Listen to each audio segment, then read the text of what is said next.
Hello, hello, hello, hello, hello. Hey, babe. Hello, hello, hello, hello.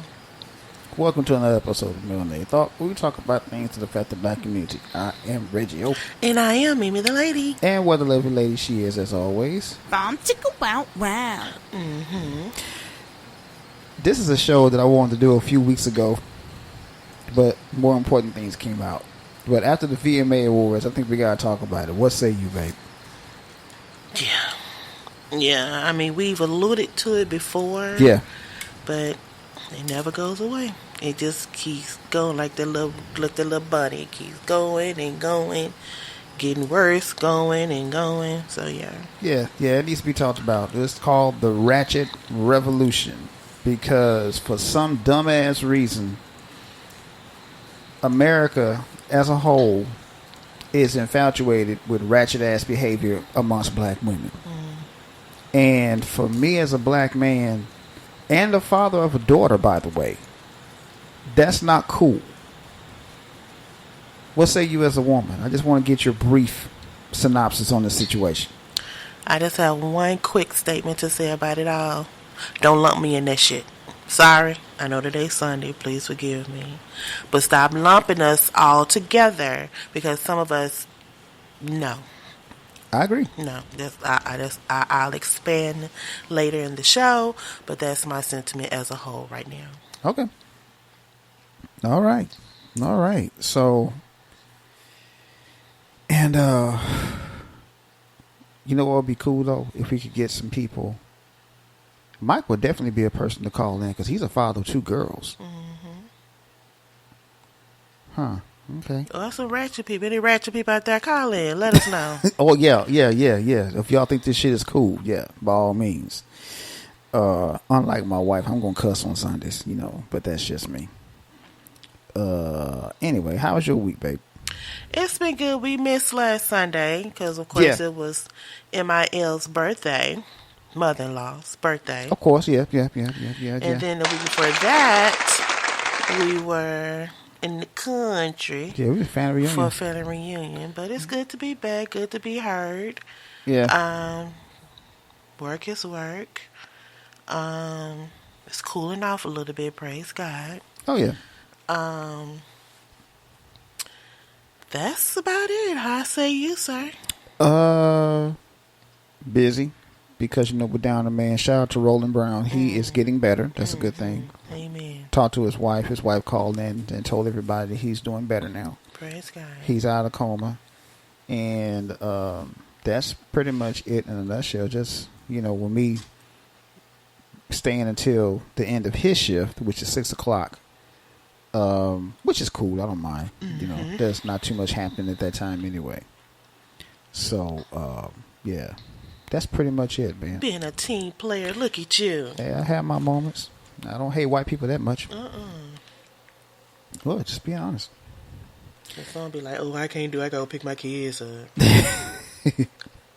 Yeah, I can't use that lie. My child is 30 years old.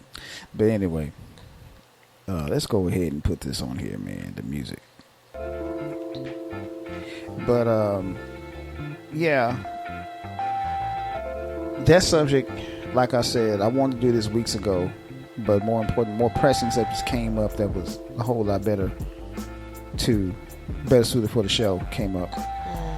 But this one right here, after the VMAs, man, we had to say something. A lot of people have talked about this. Even Tariq Nasheed, shout out to him. He made a really good point.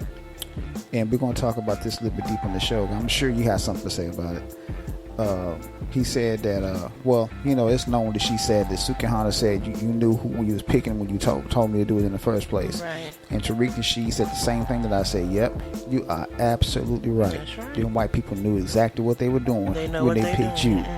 Okay. They used to do Cardi B the same way. I'm like, why they keep putting that girl out front, but they know what they doing. Exactly. They know exactly what they're doing. They want to see, this is what they're doing. I'm gonna get deeper into this. They're trying to undermine the whole black girl magic movement.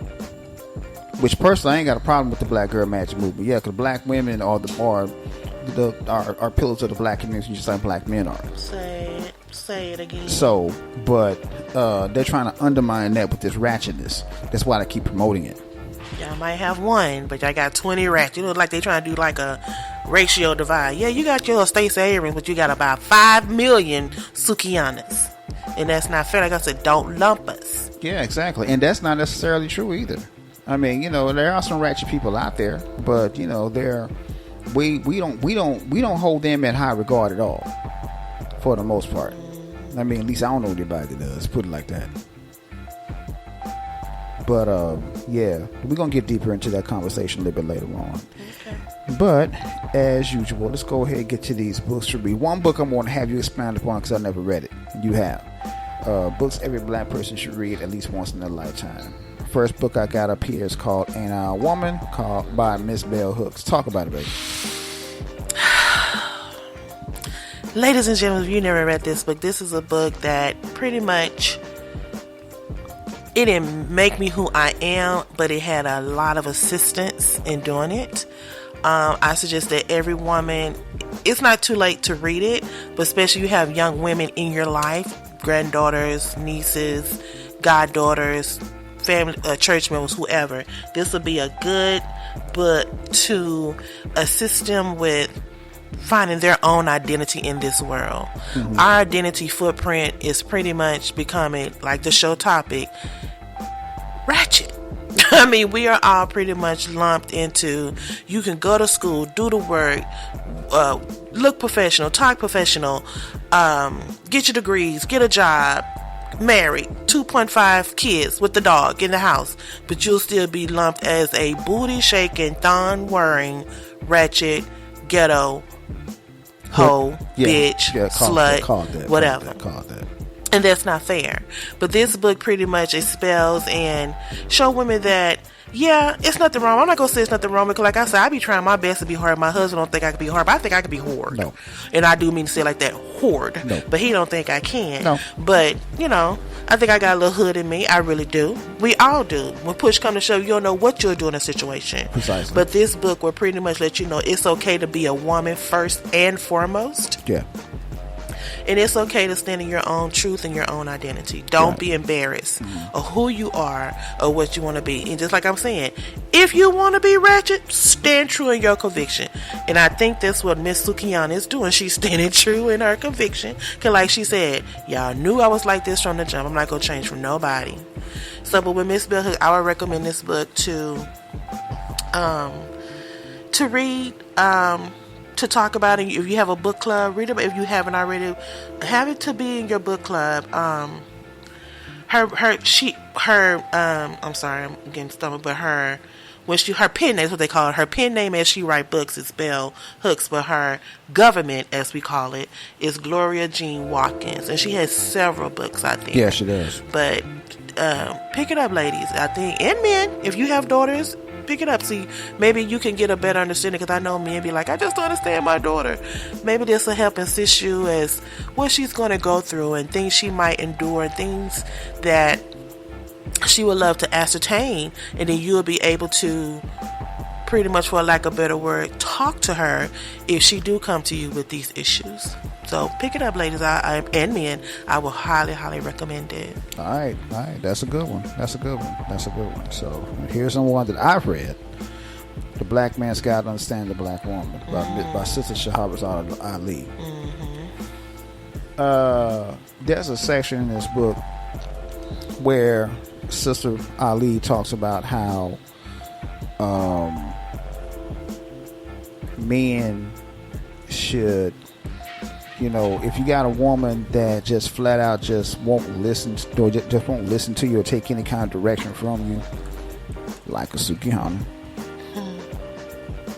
like a Sexy Red, like a Ice Spice, you let them go.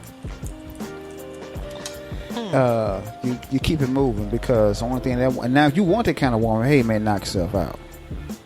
But most men, I'm speaking from a man's perspective, don't want a woman that won't just flat out won't listen to him. So You know, that's pretty. There's some good stuff in this book. So definitely check that book out. And last but not least, book I've been talking about since day one, The Compensatory Counter-Racist Code by Debbie Fuller. There are 9 known areas of human activity, and I'm going to make sure I get them all. Economics, education, entertainment, labor, law, politics, religion, sex, and war. Okay, now let's talk about entertainment real quick. H. Rap Brown, one of my favorite people, one of my heroes, has a book called Die Nigga Die. Very good book. Very good book. People should read that one too. But we'll get back and we'll get deep into that book a little bit later on. There's a passage in his book, and I'm going to find it. I'm going to read that passage because I got it highlighted. Hold on. He talks about how the media, for the most part, holds power over everybody else. And he is absolutely correct, because Malcolm X said that. He said the news media is one of the greatest enemies to black people. It is controlled by the ruling classes and is used to articulate their points of view. All right? So when you see somebody like a Suki Hana or a Sexy Red, and no, we're not just picking on her, we're just using her as an example because she's the one that's the most filmed. When you see somebody like a Suki Hana and Sexy Red just plastered all over the television, what do you think that's going to do to the mind of a child? Right.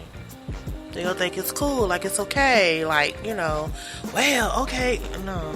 And that's my whole point. Okay, so that's the entertainment part of the counter-racist code. The second part to this situation is, of course, the sex part. Now, me and my wife have had this discussion on several occasions, and we have came to the conclusion, and we agree with this. The most overly sexualized woman on the planet is what woman, babe? The black woman. Exactly. Well, I mean, they kind of lose back to the book of the day for me, right, for exactly. Bell Hooks, because back then they used to look at white women as like the Virgin Mary, like, you know, she was just like the utmost, like, oh no, the white woman is the ultimate goddess, like pure gold, like, and then the black woman was just treated as a seductive whore, or you know, because I mean, it's a picture. I wish I should have told you to get it. It's a picture of a lady back in the day, and she was funny because she had a real big booty. You know, have you seen that picture? Yes, I have. That was the picture that most people had the mindset of what black women should be and look like. I forgot the lady's name. And she would just look like as a whore because of the way her body looked. You don't even know that lady's name. Right. You ain't never had a conversation with this woman or anything. You just physically look at her body and say that she's a seductive whore. Right. And that's kind of like I said, that's kind of like the book that was about Bell Hooks, because I'm built like this don't make me less than. And because I'm not white don't make me less than. Right. And I'm just going to go ahead and put that out there. The biggest hoes on the planet are white women. They'll fuck anything. Tell me I'm lying. I don't know. I mean, you know. I've heard. I'm just saying. I mean, if I'm lying, somebody stop me, please. You know. But anyway. I mean, you know, we call it names. I mean, call it what it is. If you ever thought about it, Marilyn Monroe stood up on a national platform and sung to her lover happy birthday in front of his wife. Yep. Now, if that ain't bold, I don't know what is. And to top it off, she messed with him and his brother. Now, see, look at that. But she was revered. Even now, she got a stamp, and they talk about her like she's, like I just said, a pure goddess. Yep. But here this woman is screwing 2 brothers and singing happy birthday, Mr. President, in front of this man's wife. You know what I'm saying? That's no. Game, set, and match. Now let's move on. Let's get. Hold on. I ain't got the music queued up for the news, y'all. That's on me. Sorry about that. So we're just gonna go ahead and get to the news. You ain't got my woman's I'm sorry. I'm sorry. I apologize, but I'm skipping. The most important part of the show? My favorite part of the show. Bold words from a black woman. I apologize, babe. I'm sorry.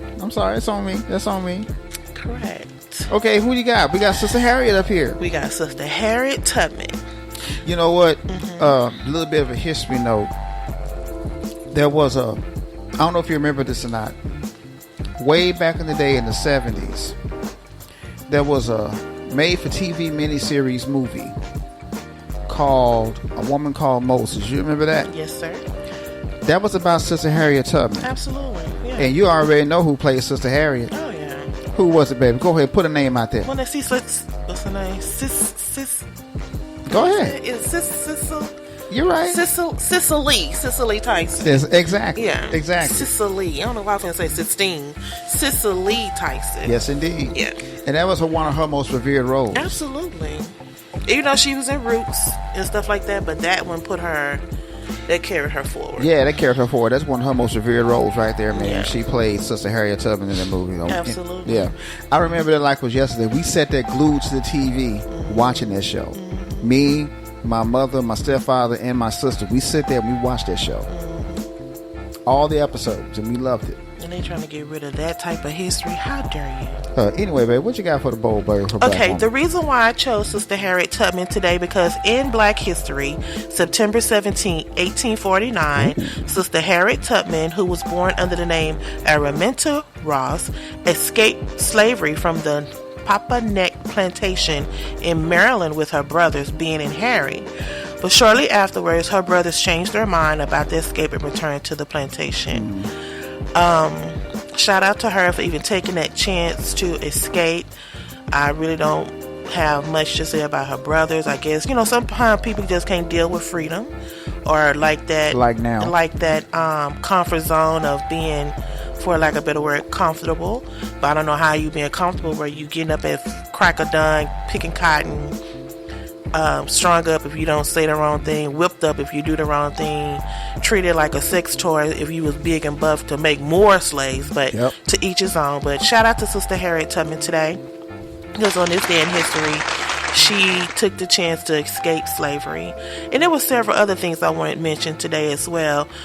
In today in history, Hampton Institute was founded in 1861. I don't know how many of you remember this, but the Flip Wilson Show premiered on NBC. Yes, it did. In 1970. Shout out to Illinois because they was the first state to honor Dr. Martin Luther King Jr.'s birthday as a holiday in 1973. And I would like to close with this because I think she's a beautiful woman then, and I think she's a beautiful woman now. And I want to close with her because it kind of goes with the show topic. Sister Vanessa Williams was crowned the first African-American Miss America in 1983, but they put so much scandal on her name because she took some pictures. She had to relinquish the crown. Exactly. And here's the funny part about let's talk about that for a second. Here's the funny part about that whole situation. Vanessa Williams was not the only Miss America she's person. Not the first one. Not the first one, and she wasn't the last one either to do naked pictures before she became Miss America. But because she was black, they had a problem with it. Right. That's why I said it correlates with the show's topic. That's Ratchet. Why you keep trying to lump black women like they made her feel like she was just a slut or a whore. Yep. But there's been several other contestants who ran for that role who did far worse than took some pictures. Oh, hell yeah. But yeah, so shout out to Sister Vanessa Williams today. Oh yeah. That's some good stuff, man. I appreciate that. Thank you. Now let's get to the news. I'm sorry, y'all, about the music. We ain't got the theme music. That's on me. Man. I know. Beatbox it. I ain't beatboxing in a long time. Spitting all over the microphone. Right. But anyway, here we go. Thank you, Conrad. First and foremost, quote unquote, they don't own the street. Oblivious white woman reportedly calls cops on black men who parked car on public street in front of home. Damn. If y'all could research this story and look at the video, I'm just appalled. And I'm just taken aback, and I meant to say it like that we have people out here in this here world that think because someone parked their car on a public street. Put emphasis on the public, baby. Public street. Yep. Don't belong there. A black man visited a friend in the Hidden Hills neighborhood in Santa Clara, California, and was informed that he should not park his car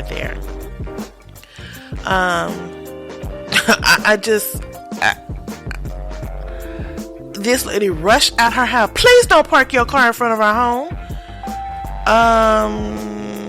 Put in a note. Wrote it in a note. Put it.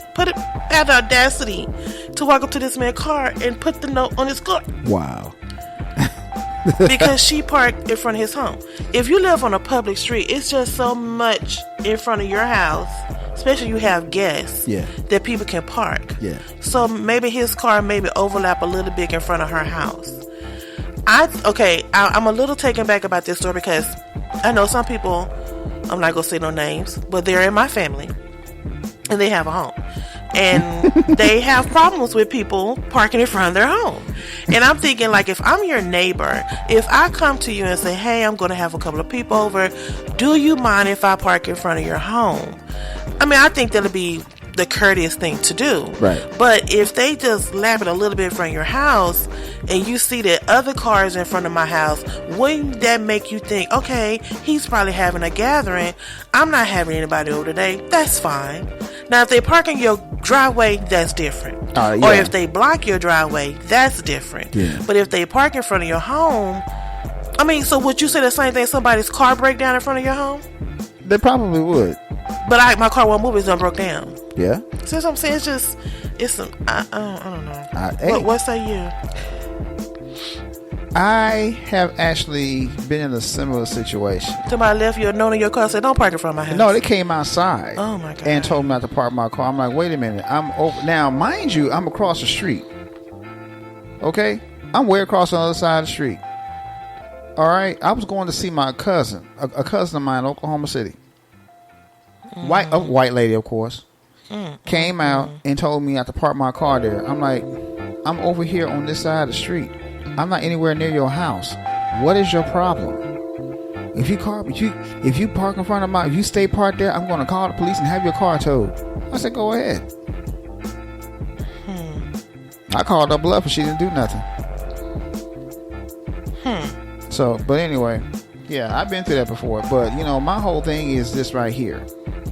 When it comes to white people, and I'm going to go ahead and say this, I might get dinged for this. I don't give a damn. When it comes to white people, they think that they own the whole fucking world, and that's part of the problem. They are so entitled to the point to where they have to do everything. They want everything done their way, and that's it. So you can't park in front of something. I wasn't even nowhere near her house, mind you. I was on the other side of the street. Wasn't anywhere near her. I wasn't causing any problem. I just got in my car to go see my cousin. That's it. Well, it's kind of like this story. This guy, they put the note. He was bold enough to go up to their door, knock on the door, and ask them, hey, why did you leave this note on my door? Yeah. And the wife was like, just leave our property, whatever. But the husband came out all belligerent. Of course. And talking about, they have had several people to park, on that street. First of all, not really, basically. And the guy, Haas, that's the name of the guy who parked his car. He said, I'm not really parked in front of your house. And like I said, it's probably maybe like not really directly in front of her. Let's put it like that. Right. And he was like, I don't care. I'm just getting fed up because we had people to park here before, and I'm basically fed up about it. And so when Haas took out his phone, he took out his phone eventually to record the wife, who was, to see what her reaction would be when he asked her why they leave the note. And then the husband just came out and just started calling him a jerk, and that he was, being stupid because he was recording them. Oh, okay. So he didn't call him the N-word. Right. Oh, I'm surprised. And so he started telling his wife to go inside, blah, blah, blah, blah, blah. But my thing is, like they said, they do not own that street in front of their house. No, they don't. There's an ordinance. I don't care where you go. There's an ordinance. You don't own anything after a certain amount of feet in front of your house. That's what I'm saying. You barely own the sidewalk in front of your house. I was about to say that. You don't even own the definitely sidewalk. don't own the street. No, you don't. In front of your house. So the audacity of some people is appalling to me. I just get it together. That's all I can say is get it together. Here's another one. A white South Carolina woman followed, pointed gun at black newspaper delivery driver because she believed worker was staking out the neighborhood. And this is the worst part, quote unquote, didn't belong there. Well, if he was delivering people newspapers, he belonged there. He belonged there. Again, he had a service that he was getting paid to do. Again, that's a white entitlement. That's a white entitlement. That's and a white she looks a entitlement. hot mess. I'm gonna put her name on blast. Go ahead. Mary Holmes What's your from? allegedly pointed a gun at a black woman delivering newspapers in her Spartanburg neighborhood. What's your from? Spartanburg. Spartanburg. Okay. I think it's in one, and then in either North Carolina or South Carolina, whichever one. Whichever one it is. I think it's South It's Carolina. ridiculous. But anyway, I just 2:30 in the morning. So why are you? First of all, why are you up there early? And secondly, why you mess with this woman while she's trying to do a job? How can you tell someone where they don't and do belong? Get a grip, people. get Y'all a just- life. But she did go to jail. Good. But she was released on bail. Oh yeah, of But course. hopefully this is a wake up call for her. Like, you don't own, you can call 911, you can call the sure whoever, but you gonna learn today you just can't pick and just start pointing a gun at somebody. She probably freaked that woman out at 2 o'clock in the morning. Hell yeah, she did. Wow. I just don't get people. I just sometimes I be walking around here and I get these stories and I read these stories. So maybe it's me. Maybe I'm just not understanding, or maybe I need to start acting like this, because obviously this is what the norm is these days. Every time it's something stupid like this. Yeah. I couldn't think of another word to say but stupid. No, you're right. You're absolutely right. That's what I would say. Now here is this. Now the baby. You know, I always take care of the babies, but here's a baby acting up. Quote unquote, it was just a stupid act. White Massachusetts. I don't know how to say Massachusetts. You said it right. Teen accused of racist attempting drowning of a black boy. Dang. It was just horseplay. Nah, if you trying to put my head underwater, how is that horseplay? You know what? I read about this story. 14-year-old. I read about this story. 14 and 15-year-old. I already knew they was gonna chalk that up to horseplay and let that boy get off. Now you know good and damn well, if the roles were reversed, they would have tried that boy as an adult, Right. and he would be under the jail right about now. Okay, so if it's just horseplay, why are you calling him boy and the N-word? So that wasn't horseplay. That's not horseplay. No, that's not You knew what horseplay. you That was doing. racially motivated. And see, and that right there, ladies and gentlemen, and God, what's that guy's name? We got a story about him later on. I think we got a story about him later on. Now here's the kicker right here. Now tell me if this is horseplay. Once they was in the water, the juvenile defendant proceeded on pulling on the victim's life jacket and submerged him underwater 4 to 5 times, causing him to go into distress. That ain't no horseplay. And That's you see not me horseplay. fighting for air? No, that ain't horseplay. You getting a kick out of it. We have a story. I have another story. I forgot the guy's Then name. they start smirking. Come on. Yeah, I know it. I forgot the guy's name that we have a story about. I guess when we hear the story, it'll ring a bell. But he was trying to displace the whole thing about white privilege. Now, if this isn't the case of white privilege, I don't know what is. Because he got a slap on the wrist. He didn't even get any jail time, did he?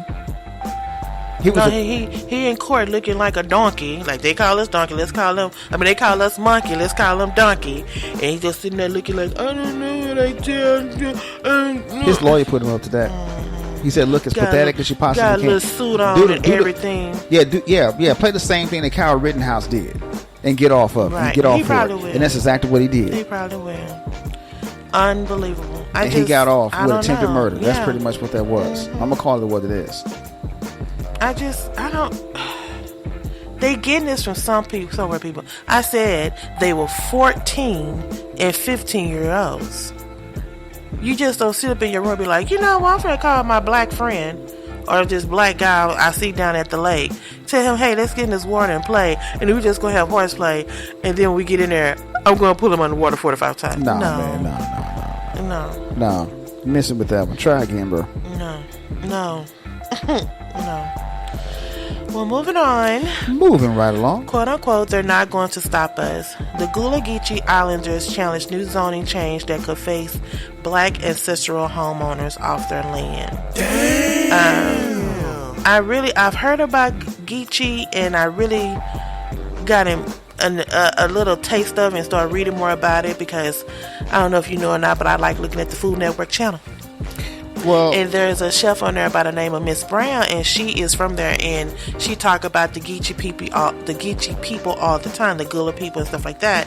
And this is pathetic that I'm gonna read what it says. It says the Gula Geechee Islanders are fighting a new zoning charge that could attract wealthy land buyers and force black ancestral homeowners off their land if they can't afford potential property tax increase. WTF? What? Exactly. I'm like, as many years these people have been down there, you know, they the Geechee people down in that area are known for doing the rice, you know, raising rice or I know. harvesting rice. Oh, you know I know about that. So I'm like, damn, all these years they been there, y'all, it ain't nowhere else y'all can get some land. Well, see, here's the thing about it. Here's the thing about that. For those of you who don't know, not gonna try to embarrass my wife or anything, but it's the Gullah Geechee people, baby. Gullah. Okay, Yeah. like I said, I don't know. Okay, anyway. And when I say Gullah? Yeah, it's Gullah. Gullah Geechee, yeah. Yeah, Gullah Geechee. The Gullah Geechee people are people that are from the North Carolina area. Right. From the Carolinas in general, North and South Carolina. Mm-hmm. Okay, now those people are descendants of freed black people. And they have been in that area for... They came in from the South, right? A very long time. Right. They are descended from the black Seminoles that came from Florida as well. So anyway, they have been there for a very long time. And the reason why the white people are trying to go over there and take their land is because they found something on their land that they want. The land is prime real estate, and they've been there forever. Yeah, they've been there a long time. I mean, generations upon generations of Gullah Geechee people have been in that area. Okay? So, there's a reason why they're doing that, because there's something over there that they want. Just stop being so facetious about it. Just let them know. Yeah. I don't think it's nothing wrong with being upfront. What's going to happen is this right here. This happens to a lot of black people. They'll call what they call eminent domain and take their land right out from under them. Right.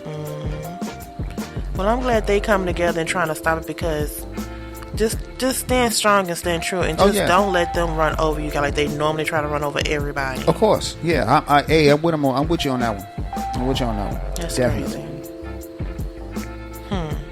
Wow. That's messed up though, right? Very. That's like there's nowhere else y'all can get. Like you said, that don't make sense. Now, why would you come to that particular area trying to start building property? Because there's that's nowhere prime real else estate down there. That's prime real estate. Okay. It's prime real estate. Think about what they did in 1921 Tulsa, Oklahoma. They bombed that place to the ground and they took it over. Yeah.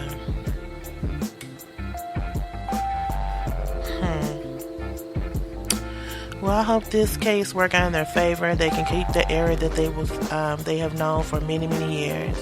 Yeah, for generations. Yeah. So. Now, this story has me perplexed, because I think it was like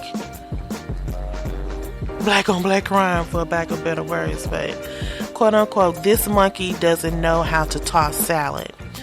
Black Sweet Green employees were called the N-word, continuously harassed by who? Hispanic co-workers. Damn. Before you continue, let me go ahead and say that. Let me go ahead and say this right here. Ladies and gentlemen, there's your black and brown coalition right there. I keep telling y'all, and I will keep on telling you. Okay, when it comes to us, stop lumping Hispanics in there with us, because they are just as racist as white people. That's why I said, to me that sounds like black on black crime, but now that I see this, I see we're not on the same. No, we're not on the same playing field. Yeah. Okay, stop saying black and brown. No, the and brown don't give a damn about the black, because if they get some shit, they don't say anything about black people. Okay, it's always us trying to campaign for everybody else. We need to stop doing that shit, especially them, because they don't give a damn about us. Now, there are some cool riders out there, because Fidel Castro, he was a rider. It's just like America. America helps everybody, but when America's in trouble, can we call China? No. Can we call Sweet? No. Who can we call to help us? Exactly. Nobody. Well, Sweet Green is a popular fast food restaurant that serves salads, and it's just appalling that another Hispanic was calling another black employee the N-word and that they're lazy and they kept calling them gorilla and they were talking about, is a Negro a Negra? Come on. Fix your hair and what's that on your face? It's just pathetic. It's just, I don't know, this is kind of hard. Like I always talk about us as black people as crabs in the barrel. I don't even know how to correlate this because in essence, when push come to shove, if they have to separate us, you're going to be in our line. Let's just keep it 100. You'll be right in line with us. Yeah, everybody say, come on, brother. We in this together. Right. Nah, bro. Go on over there. I'm a nigga, remember? Right. I'm a mayate, remember? Go on over there. Wow. Go on over there. Hold your own nuts. How can you... I told you. I keep saying it. I will continue to say it. I've said this on this show several times over. Stop saying black and brown because Ann Brown won't give a damn about the black. I keep saying it, and I keep on saying it. And this proves it right here. This is it right here. Now, like I said, are there some cool ride or die Hispanics out there? Yes, no doubt about it. But they're few and far between. But this fool right here, yeah, he's not one of them. So stop saying black and brown because Ann Brown got to hold their own nuts, man. Yeah, absolutely. It's the way, like the girl, it's a girl, her name is Ashley Garcia, and another called Abigail. This is how they'll talk to him. Yo, shut up, my nigga. Oh, or you nigger. Yeah. You're stupid. Oh, shit. They didn't find the right one to say that to. I was just gonna say that. I said, if they would have said that to someone else, they probably would have been eating all them sweet greens. Let's just keep it 100. They would have got snatched bald headed. Literally.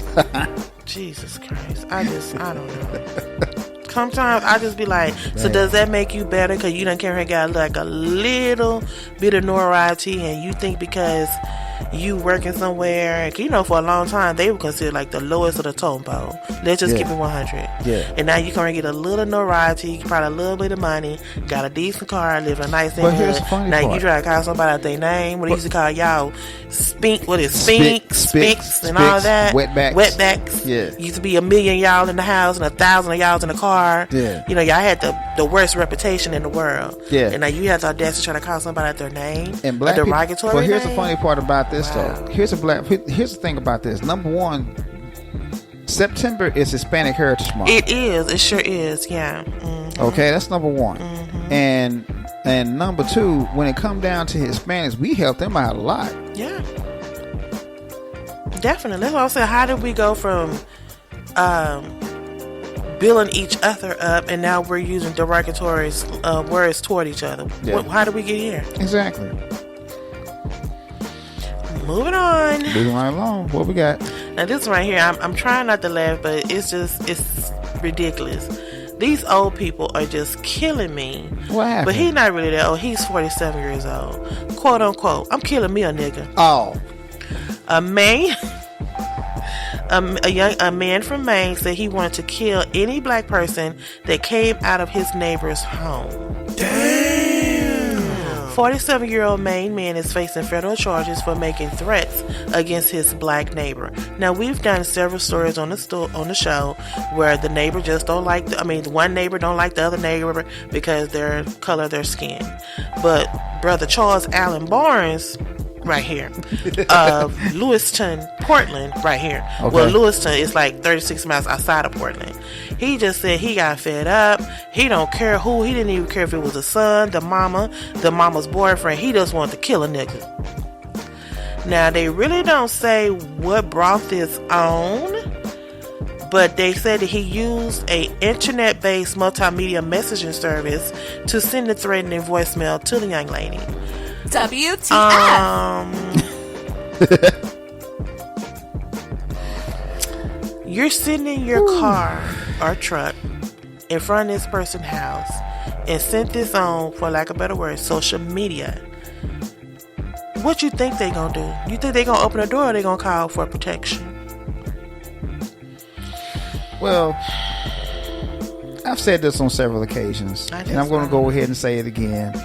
For those of you who are first-time listeners, my wife and I are looking for our forever home. Mm-hmm. Now, My wife know who she's married to. Now, I'm just gonna be completely honest with you. If that was me in that neighborhood, I would come straight out just like in that scene in Boys in the Hood when Doughboy did just like this. You know, to the people that ride in the car, I would have been just like that. What you gonna do? Yeah. I'm right here. But that's just me. So, yeah, there's that. I mean, you know, it's like you said, we don't know what brought this on. Maybe he's just a racist bastard, and that's all there is to it.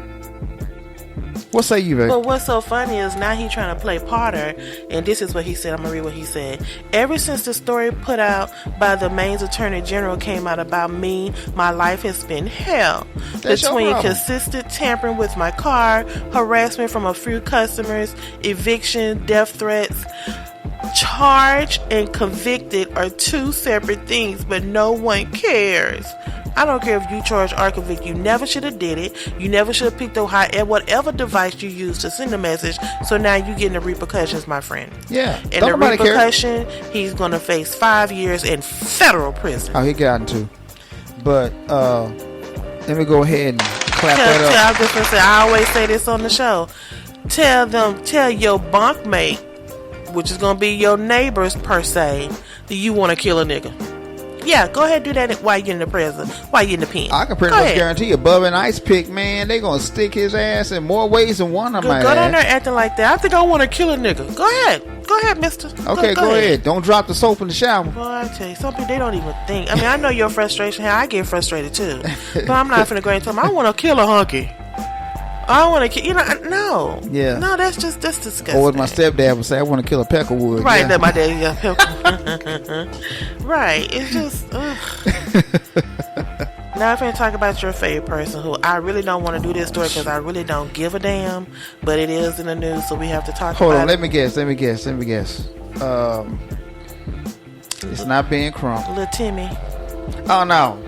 No, not Tim Scott. Little Timmy. Oh, we'll call him Little Timmy because in this story to me, he's crying, quote unquote. You can't say I'm black, baby. We can look at you and say you're black. Let's just. Dude, we ain't gotta say it. Now, I used to get confused. Let me put this little side note in here. I love sports, and I used to look at baseball with my dad, and I'd be like, dang, they got black players in there, but come to find out they're not really, okay, they don't consider themselves black. They're Hispanic. They consider themselves Hispanic, or what's that, what's the other one? Afro-Latino, yeah, and all that. So they don't really consider themselves black. But Tim Scott, you're black. Dude. You are black. But the story says that Tim Scott says that too many of his running mates focus on his relationship status is a form of discrimination. But hold on. Yeah. Okay. He's trying to say that too many people are asking him about his relationship status. It's like it's two different, like he's trying to obscure the narrative somehow. Like he said they're asking him about, well, you introduce us to your mom, where's your girlfriend? Do you have a girlfriend? Are we going to ever meet her? Who cares? Because there were several presidents, from my understanding, who were single when they ran for president. Right. Either they became, I think it was only one president that was actually single while he was I don't think he only did one term. Yeah. And then there was others who got married while they were in office. So they're not saying you can't become or run for president because of if you are in a relationship or not. I think this has to do that you are very, very, very, very behind in the polls. That's it. And he's trying to say that these people is building a relationship cool about him, and because he don't have somebody, they don't see him with somebody. And I think you're trying to spin a narrative, because I personally, I'm sorry, this is my melanated thought, I thought he was gay.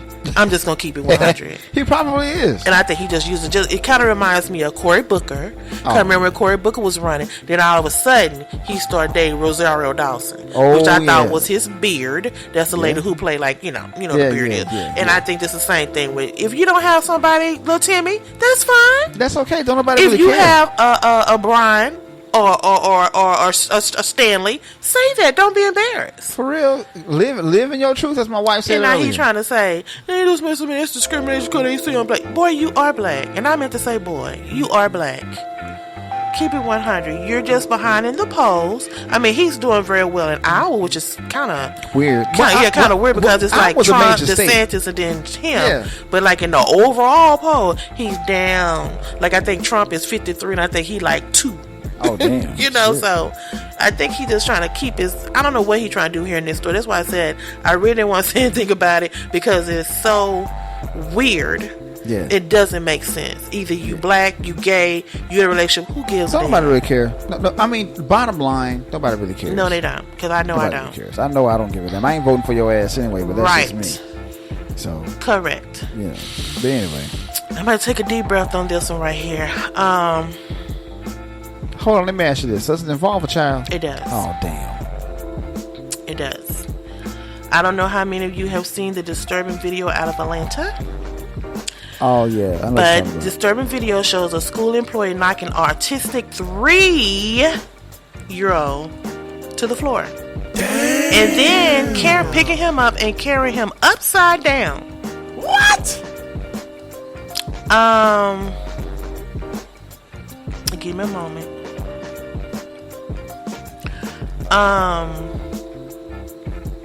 If you haven't seen the video, you can see the little boy running up the hallway, and the teacher takes out. I guess this is a teacher, but they really don't really specify because at the end of the video, you can see another woman. So I'm thinking maybe the little boy ran out of her class, and this person was in the hallway and just saw the little boy running. But he slapped the boy down like they was in a WWE. His head hit the ground. And then he picks him up by his 2 legs and carry him to wherever he was carrying him to. They lied to the parents and told the parents he came home with a knot on his head. And they lied to the parent, never told the parent that the teacher was the one who knocked him down to make him hit his head. First of all, couldn't have been mine. Second of all, in the words of the great movie Life, there were going to be some repercussions and some consequences and repercussions. Yep. And in the words of the great late Biggie Small, there were going to be some slow singing and some flowers bringing. Yeah. First of all, he's autistic. He don't learn or listen on the same playing field as a normal person. No. Let's just start there. No. Second of all, he's 3, still on the stage of a toddler. That's exactly what he is. So you had to slam him down to the ground because I'm going to go ahead and mirror that comment that my wife just put out there, because I'm just going to be honest with you. Hypothetically speaking, if that was our child and I got that phone call, the next call that you would find that you would get from me would be from the county jail. Exactly. But see what makes this so pathetic? They didn't even call. The little boy had to go home and the parents saw the knot. Oh, they didn't even let them know what happened. Oh, after I saw that knot, I'm going to school. That next morning. I'm going to the school. No, I'm taking you to school this morning. Come on. Come on, baby. Let's go. Oh, yeah. But, of course, the district put out a letter saying they take action against children seriously. The employees, they keep saying the employee, they never said the teacher. So that's why I'm thinking, was he like a janitor or a hall monitor or something? Because they keep calling him the employee. It's no longer in the school district, blah, blah, blah, blah. But yet still, that father, he was red hot mad, and I don't blame him. And then the mother, she was upset too. She felt like that he should have left in handcuffs. He should not have been able to clock out for the end of the day and go home. He should have went to the jailhouse. And my sentiment wholeheartedly. Because my thing is too, it doesn't really say how did these parents get this video though. I don't really know. You know what? I saw the video and I immediately showed. I actually told you about it first, then I found the video itself and I sent it to you. Mm-hmm. Okay. And I'm just gonna be honest with you. If I'm like I said before, if that was our child, it's on the cracking. They only told the parents that he bumped his head. Nah, he didn't bump his head. Somebody helped him get that bump on his head. That's exactly it. Come on, let's keep it real, people. Stop lying to these people. You don't know if that could have damaged him in some effective way long term. You just don't know. Stop doing that. If you saw that video, that boy's head bounced off the floor. Yes, it did. So hard. It bounced off the head. It bounced off the floor like a basketball. And that's why I've said many times on this show, thank God for cameras, because if it wasn't for that camera or that video, they would Nobody never would have never known. know. Nobody would At never have all. known. But, like I said, that could not have been me, because if that were my child that came home with a knot on his head, I'm going up to the school to ask him, hey, what the heck is going on here? Shout out to T.I. expeditiously. Thank you very much. First, I would be up there for the doors even open. I'm right there. I'm right there. I'm right there before the buses get there. I don't know. I don't know. And I would ask my son, hey, point him out. Point him out. Don't worry about it. Dad got it. Daddy got it. It's crazy though. Point him out. Babies, 3 years old. He's 3 years old, and plus he's special needs. Well, hopefully this will come out,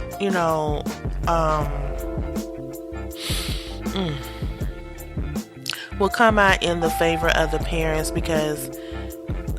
and hopefully they will explain to the young man that he did nothing wrong.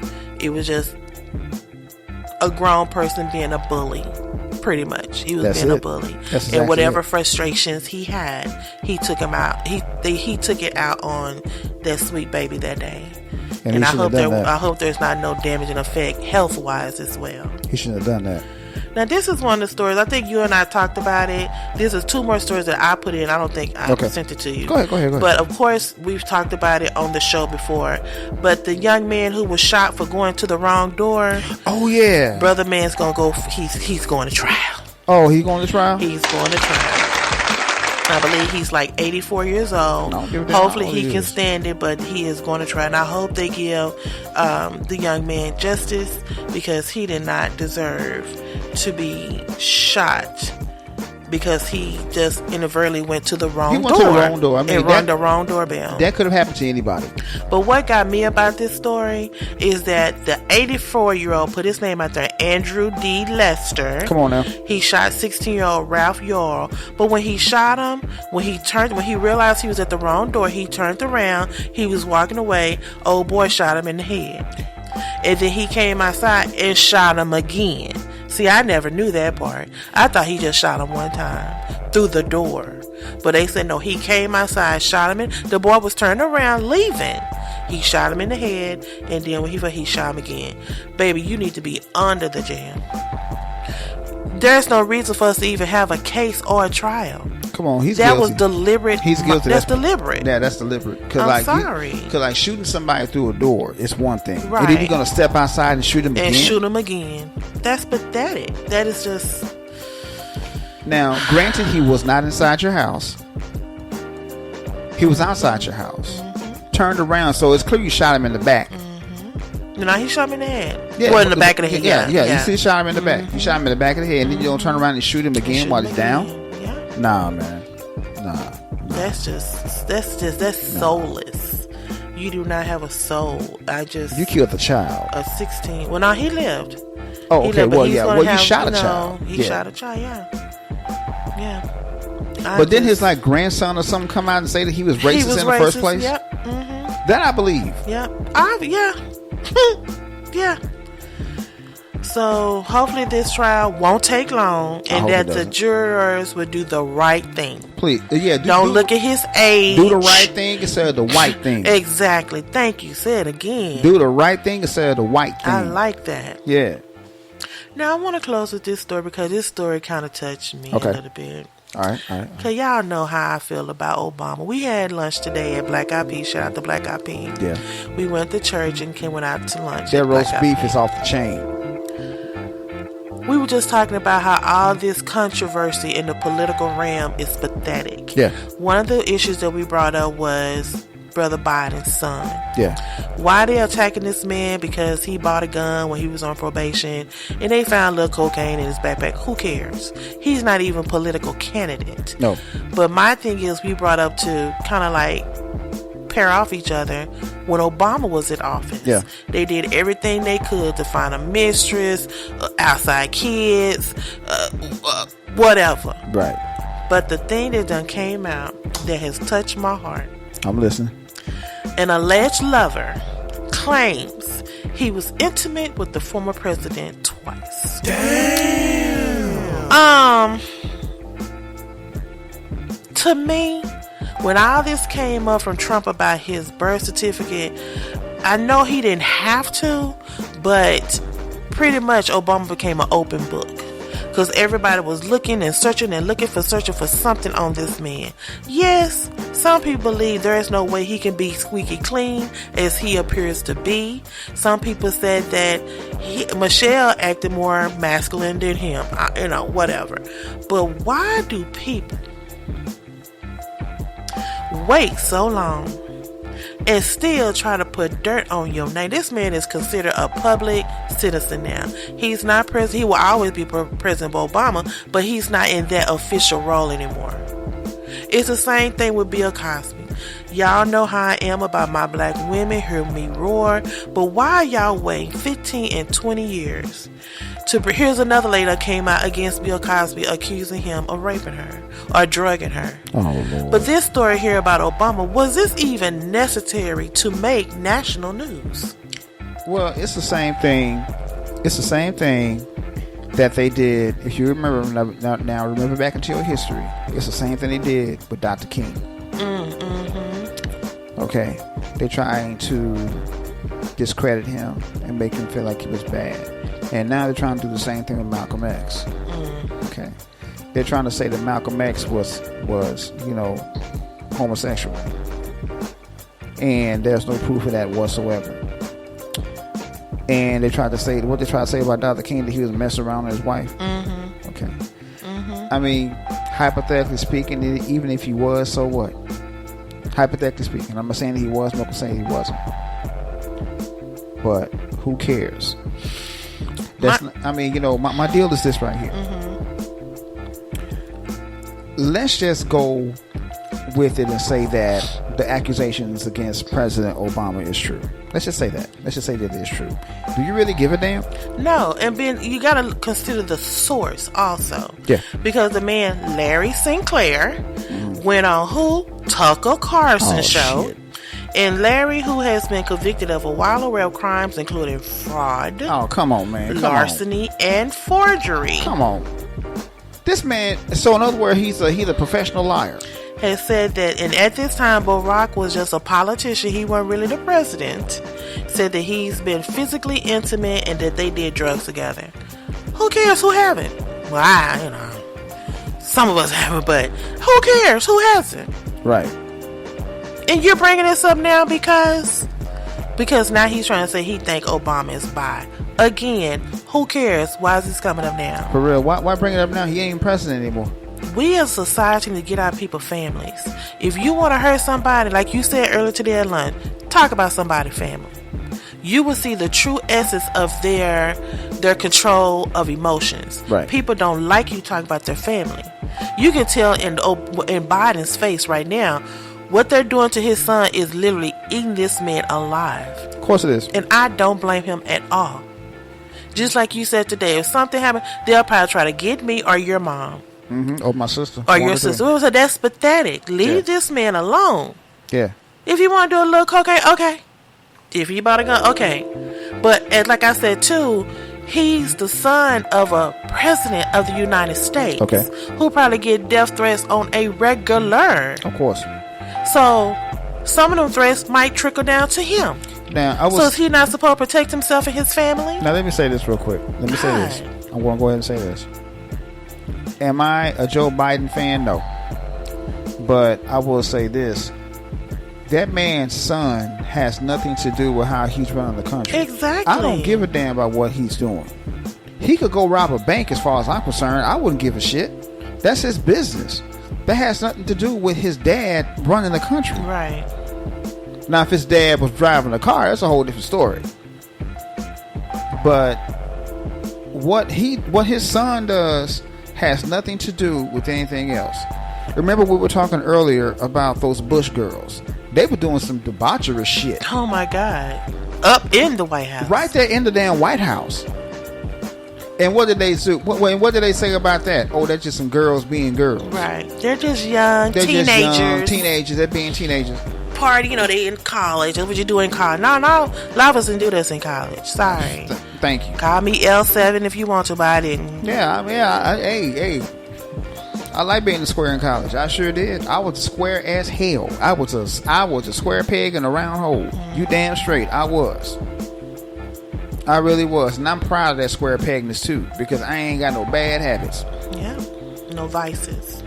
Only bad habit I got to grab my wife's butt, but that's another subject. Yeah. You need therapy. We have any therapists out there about butt grabbing? Please contact. A referral. He needs a referral. No, I don't. But with that story, I'm just over it. I'm over people planning people's lives. A lot of people care about their families, and they do not want to see their family hurt because they hurt. So leave this man alone, and leave President Obama. This man's a private citizen now. Let this man be. Leave him alone, let him be man. good. Come Let on. him go over there in Hawaii and what he be doing, surfing and golfing and playing basketball. Let this man live. Yeah. He not even the president, so why y'all even bringing this up? Exactly. God. Yeah, leave him Moving alone. on. Now, that is all I have in this week's MTP news. All right. Back to you, Conrad. That was some good stuff. That was some really good stuff. Now let's get back to the subject at hand. The Ratchet Revolution. Let me, Okay, hold on. Before you get started, baby, I'm going to ask you about the subject. You as a woman. Now, let me just say this real quick, everybody out there. For those of you who know my wife, you know my wife is the epitome of class when she steps out the house. try to be anyway. I mean, you know, she steps out the house, man, not a hair's out of place. Makeup is on point. You know, clothes are just, you know, appropriate, for lack of a better term.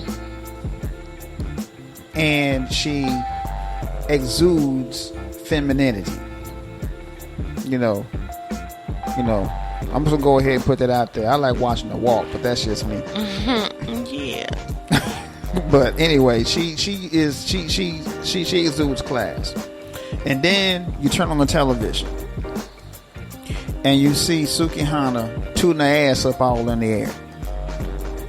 You see Lizzo with her big wide ass all over the TV. Now, don't get me wrong. I'm not fat shaming anybody because I'm married to a big woman. I love my big woman. But come on, enough is enough, y'all. What say you, baby? Well, let me just start off by saying what historically, and this is, I'm getting this off of a valid website, what people think ratchet means. Historically, ratchet means you think they have no class and lack a proper upbringing, but they don't know it. For example, trashy. It was also to be considered that women were promiscuous.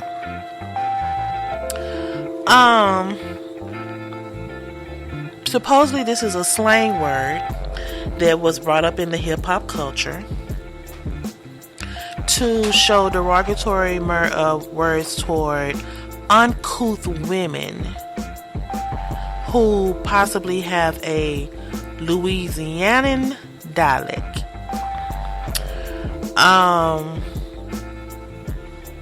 Don't really know what any of that means. I'm just appalled when the word first came out, like ratchet. Yeah. I'm thinking it was like a tool. Yeah. Like a wrench or a hammer. Personally, I cannot relate to the word. Have I ever been called ratchet? Not to my knowledge or not to my face. Let's put it like, yeah. Would I want to be considered ratchet? Tomato. I don't know. Depends on the situation. I never say never. But in the bedroom, yeah, baby. Thank you. Shout out. But when you came to me about this show topic, I know we've been wanting to talk about it for a while. Yeah.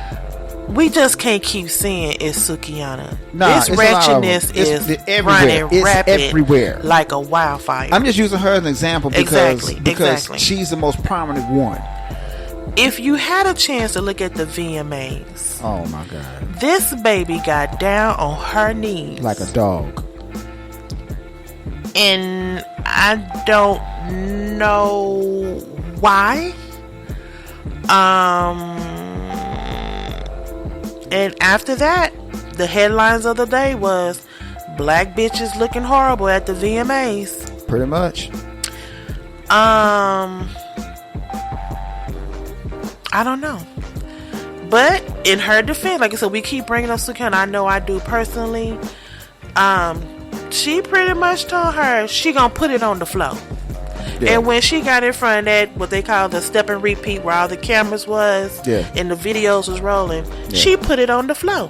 Mm-hmm. She dropped down and just started, I guess for lack of a better word, working her ass, or twerking, I guess. Yeah.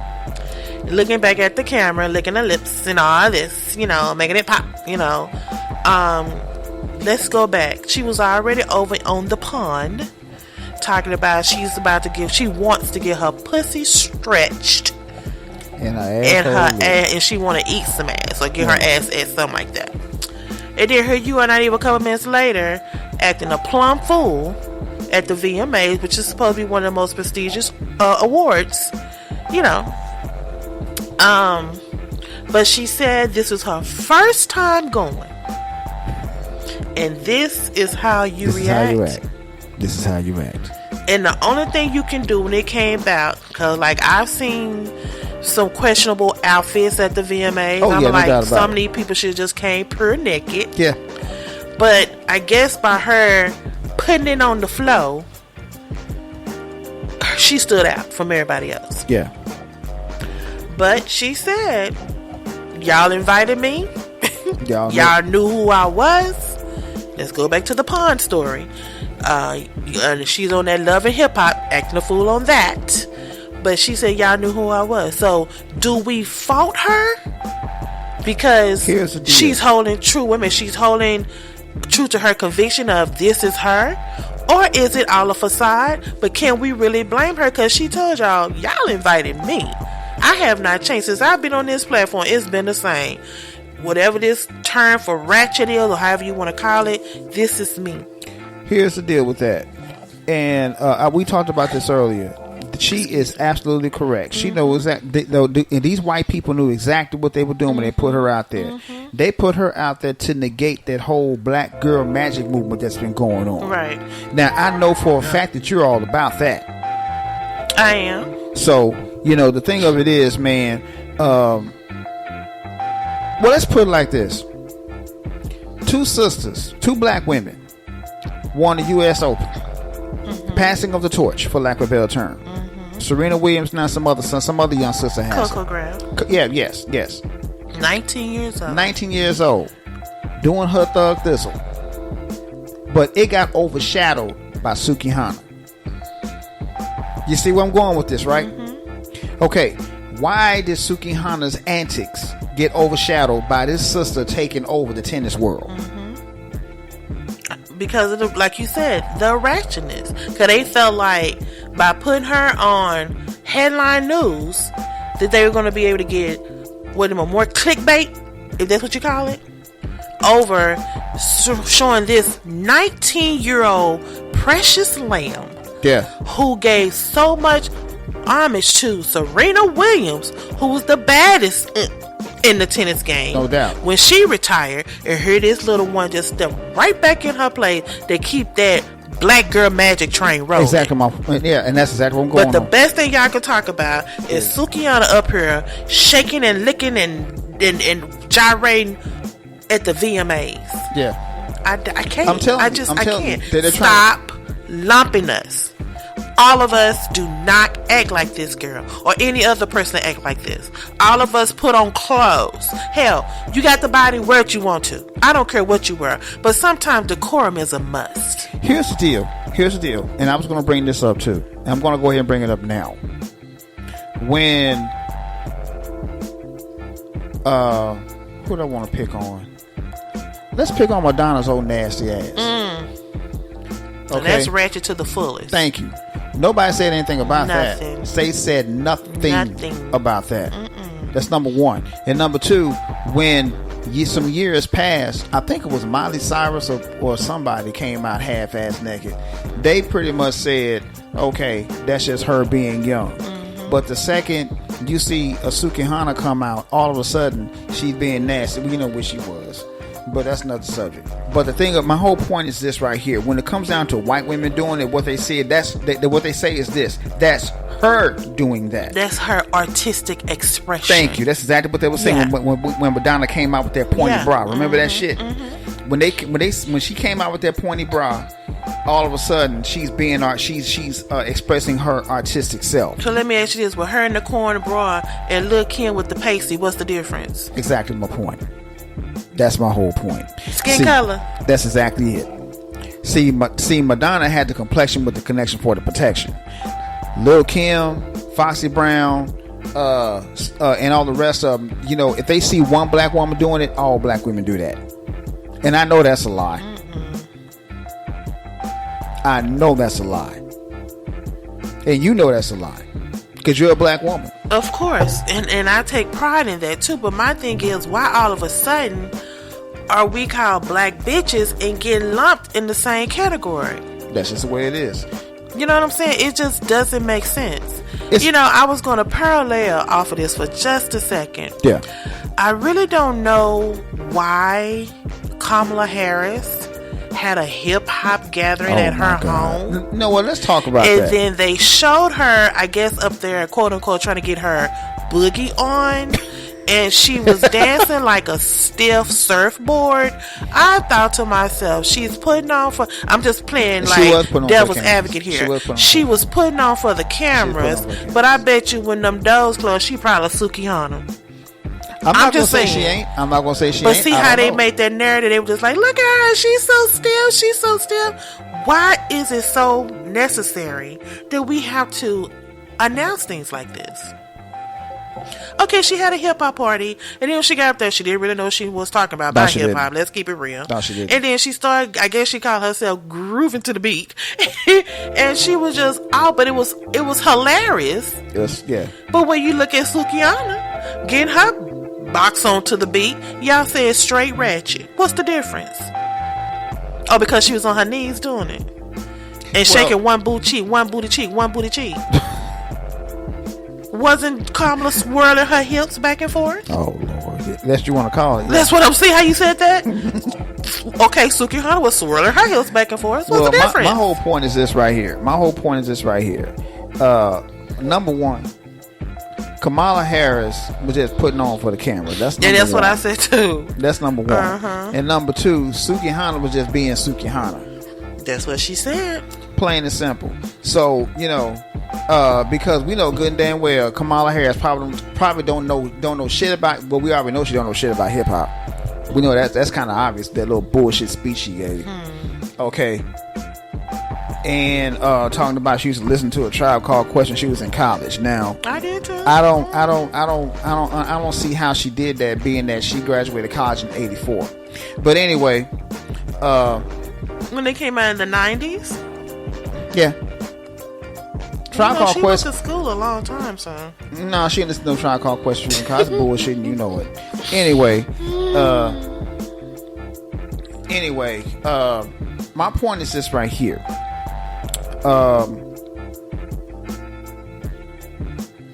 They remember the show we did a while back, positivity versus negativity. Mm-hmm. This is a prime example of that. Negativity. Yeah.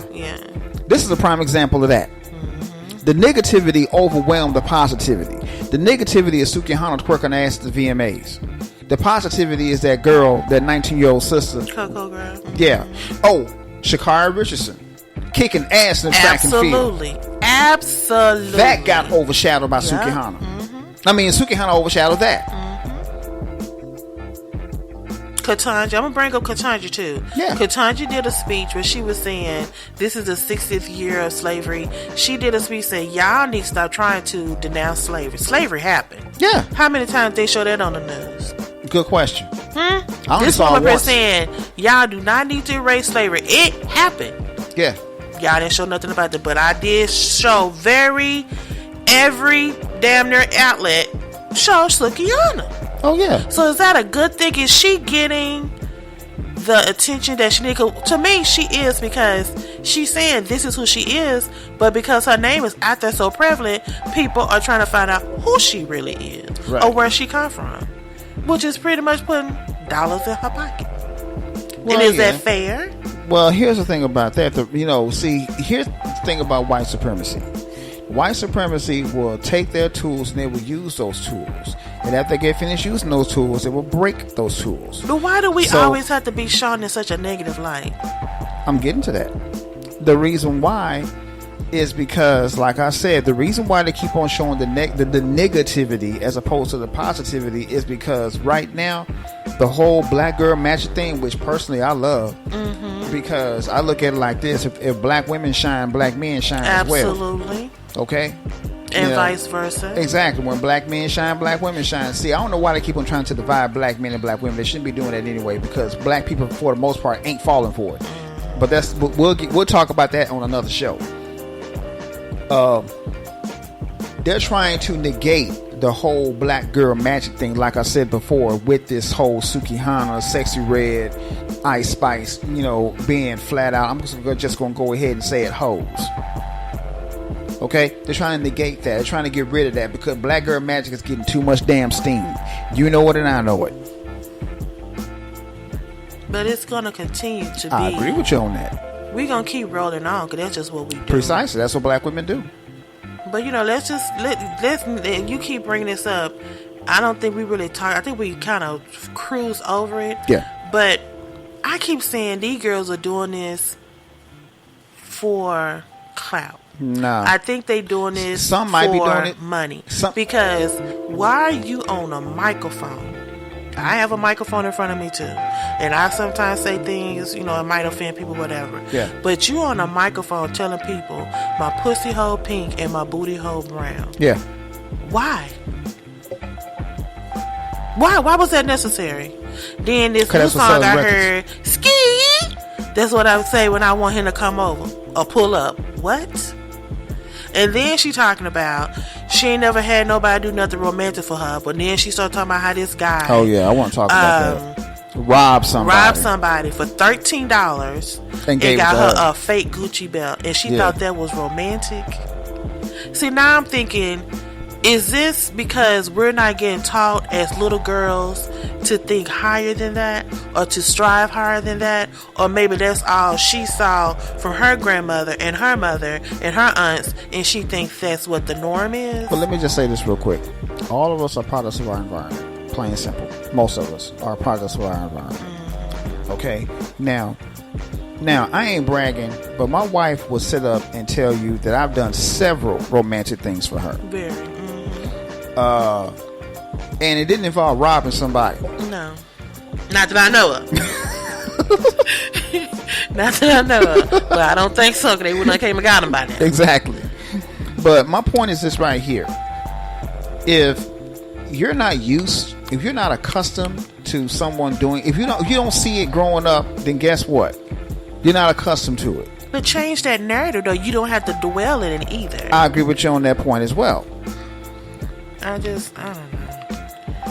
I just feel like I said, it bothers me that they're lumping all of us in this category. They call us black bitches like it's just like saying good morning. Yep. They devalue. Yeah, technically, our black femininity. Because some of us love our black femininity, but they devalue it compared to other black women. Not other women, period. Other racist women. Yeah, okay, I see that. Okay, other racist period. And then they mistreat our black women, and they rape our black women, and they just treat us bad. Right. And all of us don't be or act like that.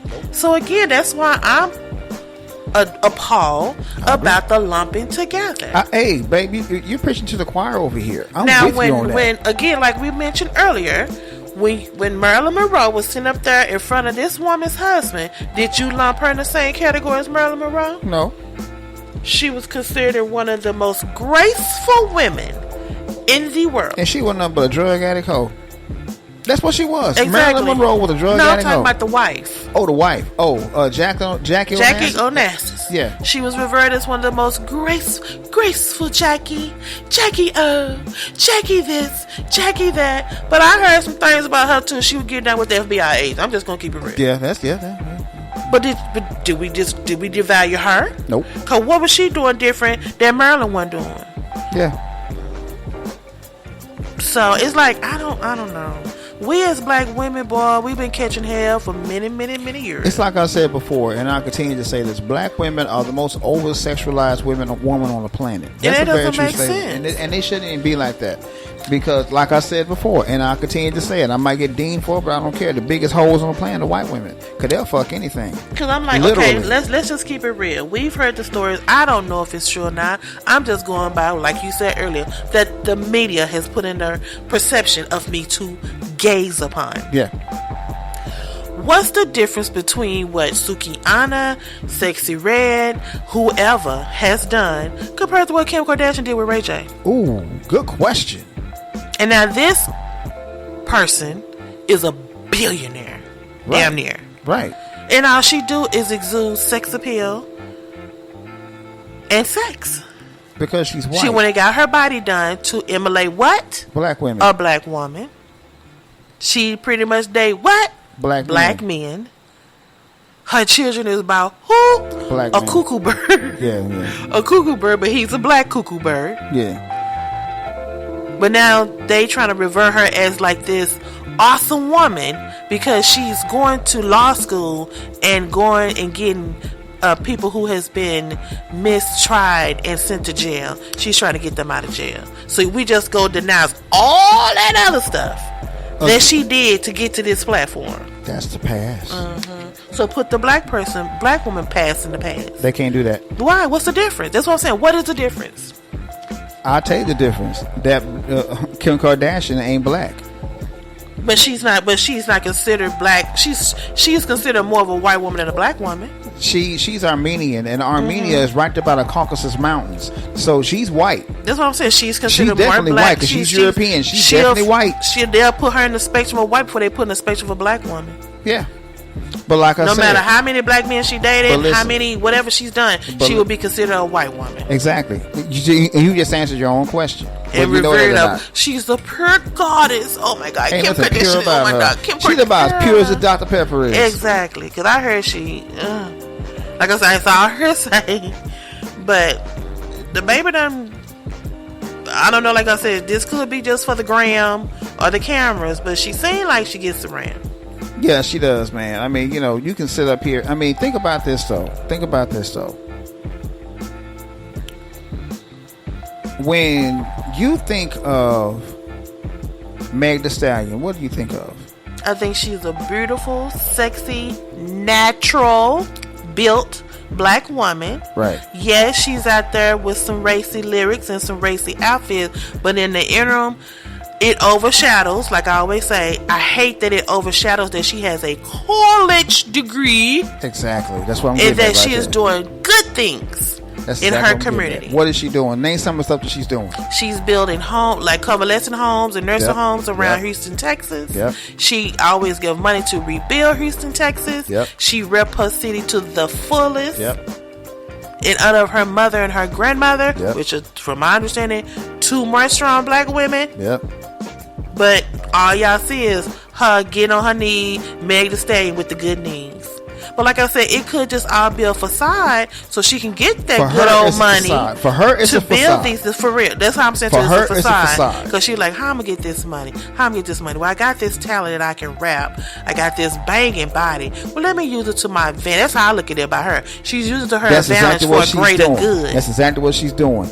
Well, maybe Suki's doing the same thing. No, she's not. Lil' Kim, on the other hand, and Lil' Kim did it before Meg Thee Stallion did it. Because Lil' Kim, before she fucked her body up, was cute. Yeah, she was. And she was college educated. Did not know that. Right. I did not know that. Yeah, at all. she's college educated. Like I said, some of them like I said, you gotta use it to your advantage, but do good too. Like I said, I hate to keep harping it, but let's go back to those Kardashians, because they're the main topic, the main thing in the world right now. Yeah. Every single one of them girls are known for what? Are they lawyers? Nope. Or are they doctors? They're just famous for being famous. That's the problem. Because of Kim's back. Right. Literally on her back, yeah. And working that neck and them jaw muscles. But anyway, that's another subject. But yeah, all that is, you're preaching to the choir over here. That's why I did this show. But let me ask you this. As a black man, when you read these stories about people like Sexy Red and some of the comments they make and Sukiyana, how do you feel as a black man? I feel sorry for the black women out here. And the reason why I do is because, and I love black women. It's kind of obvious I'm married to one. But, and I love black women. I came from a black woman. Okay? A proud black woman. But I feel sorry for the younger generation because this is what they have to look up to. All right? And so, like I said, they keep on putting this bullshit on television and all over the news and every single news outlet and all the social media outlets and stuff like that. And they think this is cool. But can we do something as a people to stop the media? Try to negate that this? stuff. Yeah. The only thing we can do is try and negate it. If we just stop paying attention to just don't watch them. Won't they lose ratings? And then from ratings they lose money. But we as a people, we're nosy. Hey, I'm one of them. You hear something, you go out there and Google it. Like I heard about Speaking of Meg Thee Stallion, I heard about the new video her and Cardi B got I call Bongo. Here I am Googling Bongo. And yeah, because they were talking about this song is pretty much worse than the song they put out called WAP, whatever. Tomato. Yeah. But I guess for them, I don't know if that's like we said about Madonna earlier, is that artistic expression for them? For them, the way... Is it just what they want to say? They want to express themselves through those type of videos and lyrics? I don't know. Well, but should we judge them, though? I try not to judge anybody, but that's just me. So don't you think that's a form of judgment we'll be doing with Sukiyana? Because she has owned up. This is who I am. I'm not prejudging anybody. My problem is this right here. Why they calling her black bitches? Let me finish. I'm not prejudging anybody. My problem is this right here. That's all you put out, and that's all you promote. Okay? Don't you want that person to be up front? Hold on, let me finish. You don't promote the sister that won the U.S. Open. You don't promote Sha'Carri Richardson who beating everybody on the track and field thing. You didn't promote this little 13-year-old power lifter that's out here lifting weights and kicking people's asses and taking names. You're not even promoting the black lawyers that's trying to get Trump under the jail. Hello. But you promoting this. That's my only problem. That's why I'm doing this show. Because of that right there. You don't promote the positive shit. You promote the negative stuff. Now you talking about the media. I'm talking about her as a woman. Her as a woman? Do she need to... Okay, she has accepted who she is. Should we accept who she is and not call her out her name? I never call out her name. No, I'm just saying that's what the headline was after that. That title was Black Bitches and her face was the caption. And let me say this real quick. You mentioned the media. The media is going to paint a picture of her and people are going to accept it. It's like Malcolm X said, the media is the most powerful entity on the planet Earth. And he is absolutely right. But what else we as a people can do about it?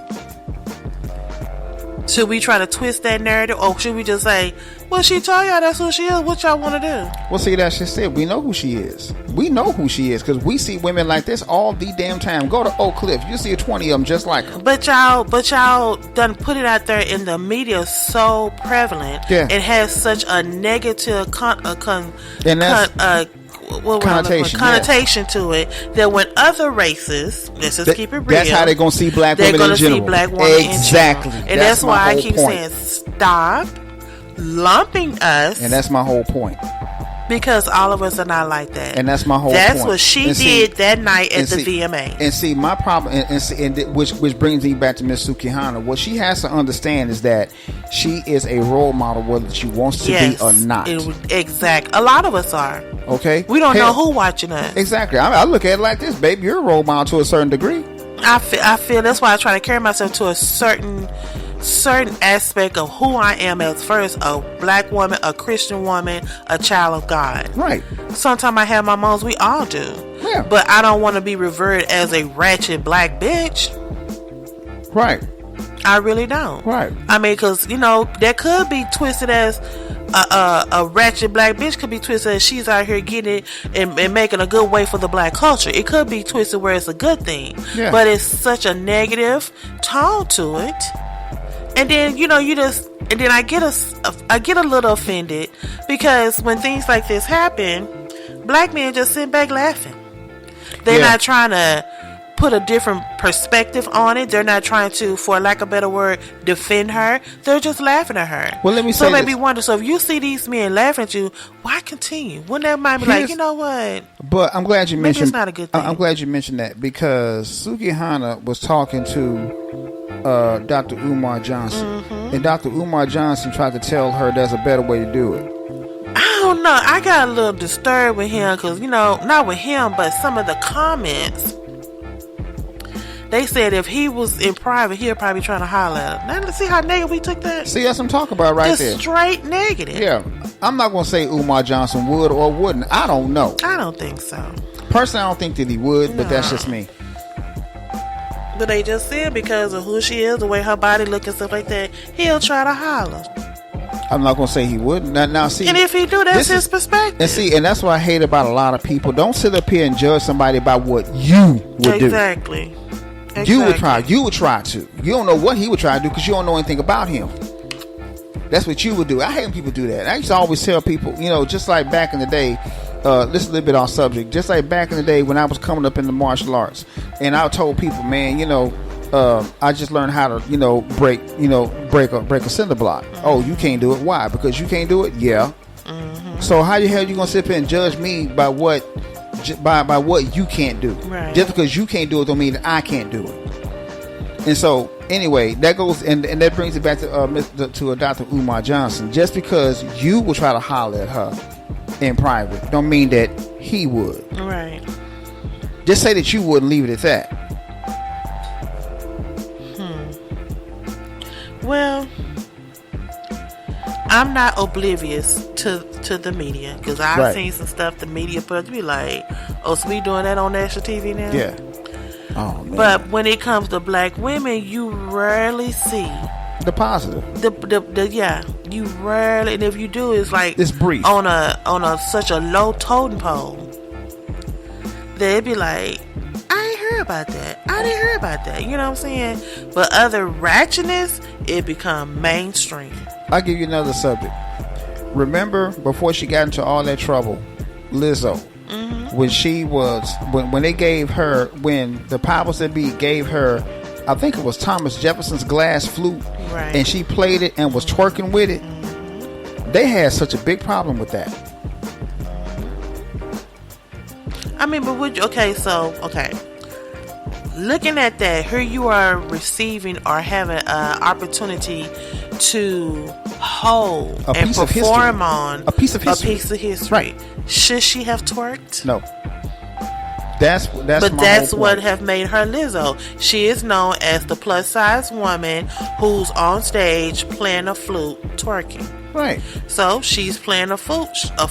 Should she continue the whole process and twerk, even if it is TJ's flute? Well, I mean, it is what it is. I mean, like I said, that goes along. And see, that goes along the lines of the same subject here.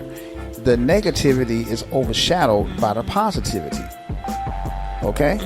And that's the problem that we're having with this whole ratchet revolution. There's a whole lot more things you could be talking about besides Suki Hana tooting her fat ass over and, at the VMAs.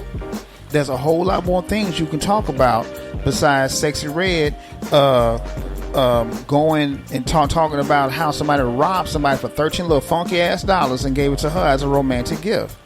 There's a whole lot more things you could be talking about besides what's her name? Ice Spice going to an elementary school and start twerking during a procession. Whole lot more things you could be talking about besides that bullshit right there.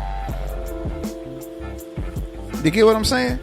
But y'all don't think it's nothing wrong with, now it done been announced that Nick Cannon might be having his 13th baby. So y'all don't think nothing's wrong with that? This man is getting multiple women pregnant. Okay, he can afford it. But y'all don't think nothing's wrong with that? I think it's y'all something don't wrong think with that's ratchet? Hell yeah. But do you hear about it? Y'all, when y'all do hear, you be like, damn, Nick, that's all y'all say. Shit, I say y'all ain't call him no stupid. I do. But y'all call this girl a black bitch. I do. I say Nick Cannon needs to tie a knot in that motherfucker and put it on the shelf. But you one of not too many. I know it. Because most of the time I hear people talking about it, they be like, damn, Nick got them swimmers. Excuse me? Yeah. Really? Mm-hmm. But y'all don't look at the fact that there is possibly, I think he got multiple children. He was married to one of the princes or queens of R&B. Yep. But then he done got these others. And it's just, it just devalue whatever him, to me, this how I'm talking, it devalue whatever him and Mariah had. Mm-hmm. Because he's out here, supposedly, I don't know how true this is, he thought that he was going to die. Because he had some kind of disease. Yeah. But he's living his truth. He said he's always wanted children. Okay, you just couldn't get that with one woman? Yeah. Okay, if it did work out between you and Mariah, you just couldn't find another woman. Y'all made the decision together and have these multiple children. Right. Why does it have to be so many different women? You know what? If you can afford them, you take care of them. But then me as a woman, how are you satisfied with that? So technically, you're just a money grab to me. Because he's not going to give your child the same attention that he give the 13 or 12 others. Right. You're basically getting taken care of by, for lack of better words, a rich man.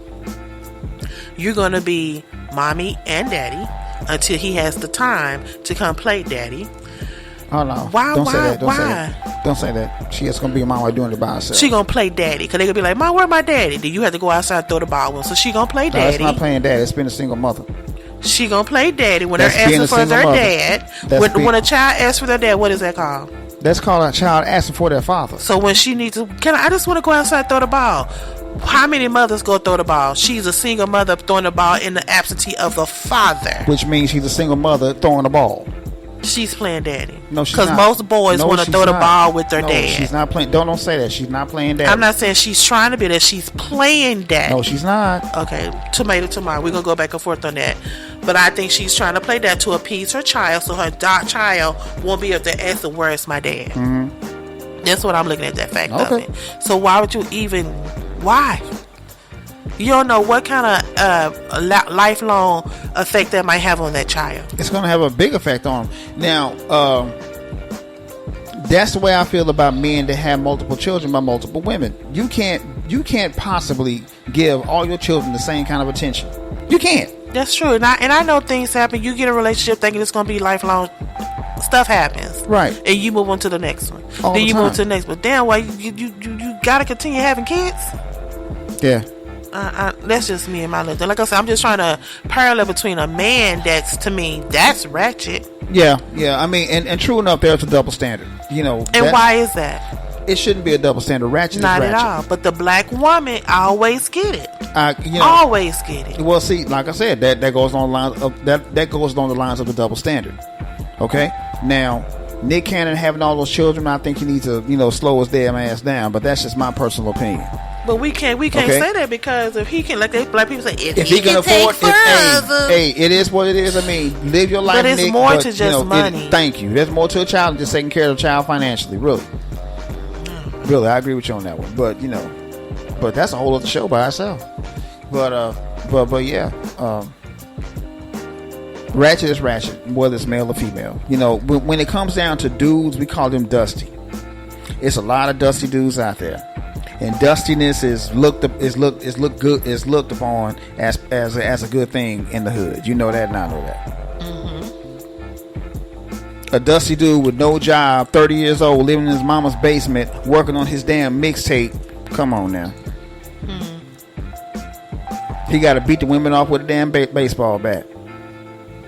Mm-hmm. Meanwhile, you got a dude like me, what they call a square, college educated, decent job, lives on his own. I'm by myself. Well, I'm not. I'm married. But still, I'm just saying, if I was single, I would be.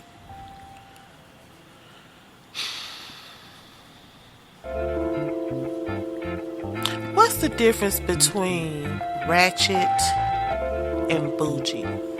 The difference between Ratchet and Bougie? Well, Ratchet usually has to do with someone being uncouth. Okay?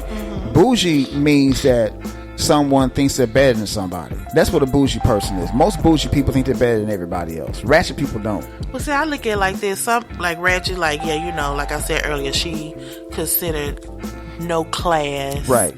Uncouth. Yeah. But to me, bougie is someone who has did their due diligence. Yeah. To indulge in the luxuries and the finer things of life. Okay, I can see that.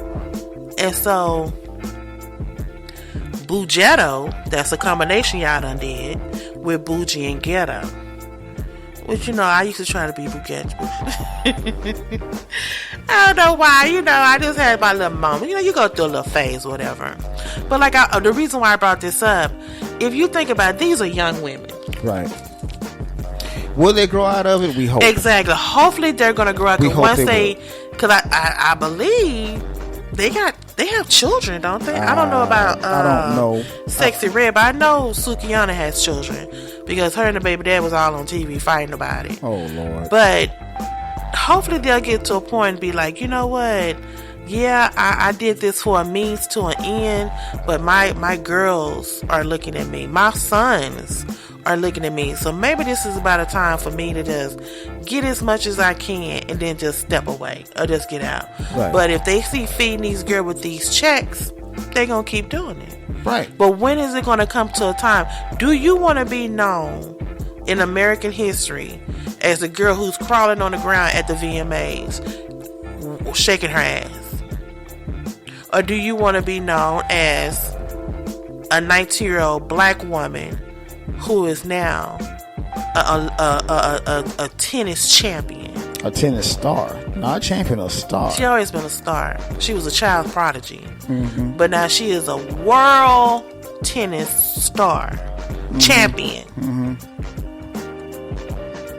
Like I said, to each his own. I'm not going to judge nobody. Yeah.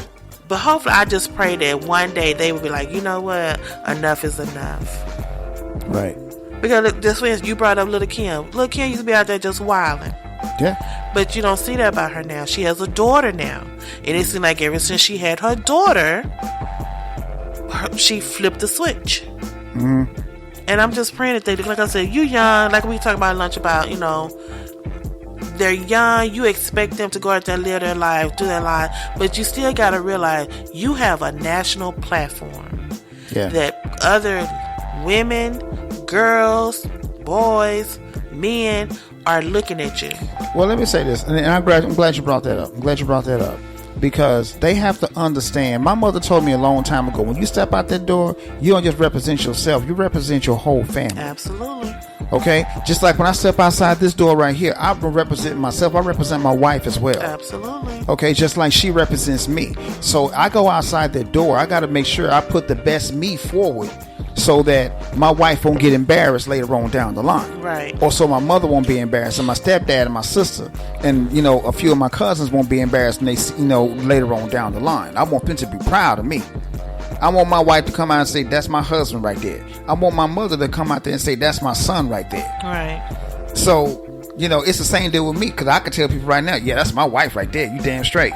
So, but I don't think they have that in them, that what they do reflects upon their parents and how they were raised. You know, let's take this back to these young athletes that's coming out here. Okay. One of the things I said, this is too much money to give a 19, 20-year-old. I agree. I think they need some financial counseling. Yes. They need someone to hold them accountable. Yep. Shout out to Ja Morant. Good. Ja Morant has both his parents in his life, and he's still out here wilding out. Yep. What say ye? You know what I'm saying? But with, again, Sukihana or Ice Spice or Sexy Red, then you mean to tell me there is no one in their life that can pull their coat and tell that them is going to hold them Yeah. accountable. Like, you know what? Do you really want to be out here like this? Yeah, talking about you going over. Or they one of the ones in the corner. Go ahead, girl. Get it. You just get it while you can. Exactly. You my young. point. You fine as hell. Exactly. You know what I'm saying? Exactly. And they what they call on the payroll. Yeah, exactly. I mean, I'm glad you mentioned Ja Morant. When you see Ja Morant playing ball, what is his daddy doing? On the sideline thinking he Ush. Exactly my point. Ush. So you know where. So you know why he's acting the way he's acting. You know why. But I'm a parallel this too. What's the other one? Mr. Ball. Oh yeah. He be wilding out too. Oh yeah. But not like that. Let me tell you something. Not like that. Let me tell you something. Mr. Ball, he got his sons in the NBA, all of them in the NBA, because he said he was going to do it, and he did just that. Okay, LeVar Ball got them invested. LeVar Ball,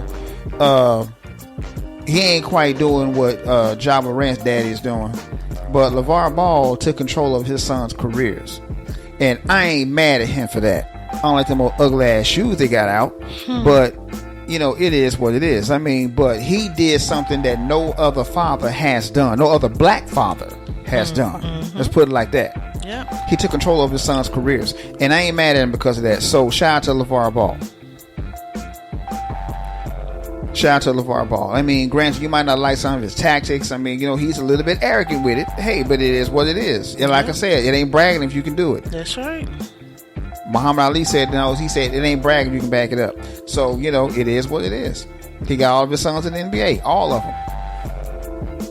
Well, the reason why I brought that up is like some parents or someone is holding these dear sweet babies accountable. Somebody hold them down. Yeah, pulling their coat, bringing them back down to reality. You have to have that in your life. If you don't, you're gonna be on a stage just like this, getting called black bitches, and ratchet. Yep, that's exactly it. Now let's segue to this story me and you watched on the news the other day. Who's the rapper that's trying to get out of jail by acting like he crazy? I'm just when I look, we just can't. The media is a funny toy. It plays on people's heartstrings, emotions, down there and make you be like, what the you know what I'm saying? Man. Why is the media in the courtroom, first of all? And why has it made the news that he's sitting up in that courthouse trying to act like he's insane so he won't go to jail? Why is that even on the news? Let's talk about that for a second. What is his name? I don't even know him. Is it NL Chopper? Who is it? I never heard. Look that up because I never heard of him myself. But it was on the news. I agree, and he was sitting up there trying to act crazy. I'm sitting up here. What is wrong with this fool, man? He's trying to act crazy. Now, did his lawyer tell him to do that? I think he did. I'm being honest with you. I think his lawyer said if you act a little bit crazy, you might get off.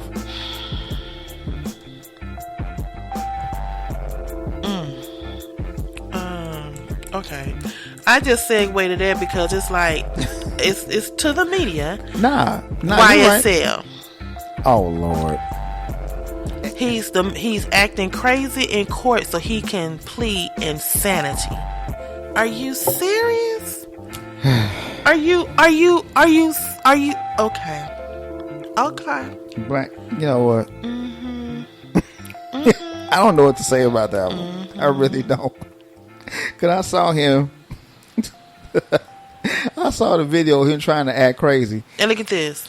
Now this is on September 3rd. They in the courtroom. They showed this baby acting insane. It has been viewed 5 million times. And people are laughing at his ass. I'm just speaking about the media. Why has this been viewed 5 million times? That's a good question. Because he ain't crazy. Because somebody like me, you seen that rapper on TV acting and say, "Oh, I don't know, Google it," and that's how he got the clicks. And then when you look at the video, you be like, "This motherfucker ain't crazy." Do you think his lawyer told him to do that? I do. I'm being honest with you. I honestly think his lawyers told him to do that. Act crazy. Well, I got news for him. That's not how crazy people act. Crazy people will sit up and have a conversation the way we're having the conversation right now. And then turn around and eat, and then turn around and cut your head off and drink your blood. That's what a crazy person does. But then you think about it, other people, other races, who done played insanity, have gotten sitting off. at home eating bonbons right now. Yeah, they got off, yeah. Eating some Oreos. Yeah. So he probably thinking, well, if they can do it, I can do it too. He need to look at some Charles Manson tapes. Oh, Lord. Mm-mm. I'm just saying. I take that back, because Charles Manson wasn't crazy. He knew what he was doing. He knew exactly what he was doing. Just like the one who would eat men when he bring him home. What's Jeffrey his name? Dahmer. Yeah, he knew exactly what he was doing. What he was doing. He oh Lord, it's out there say something. He sucked the dick, and he be like, well, I might as well eat the dick. So tastes good one way. Let me see if it tastes good going down. So he knew what he was doing. That's a good one, babe. I don't know, like I said, to kind of wrap this up in my synopsis, Yeah. I hate the word ratchet. I don't know why the hip-hop culture brought it to the forefront. A lot of women these days, and men, I'm not going to put it all on women, are taking it to another level I have never thought that it would ever go to. Yeah. I hope someone would just realize this is not good, because they're not separating us, they're lumping us all together. That's somebody to hold these babies accountable. That's the part that I don't like about this whole thing, about the ratchet thing.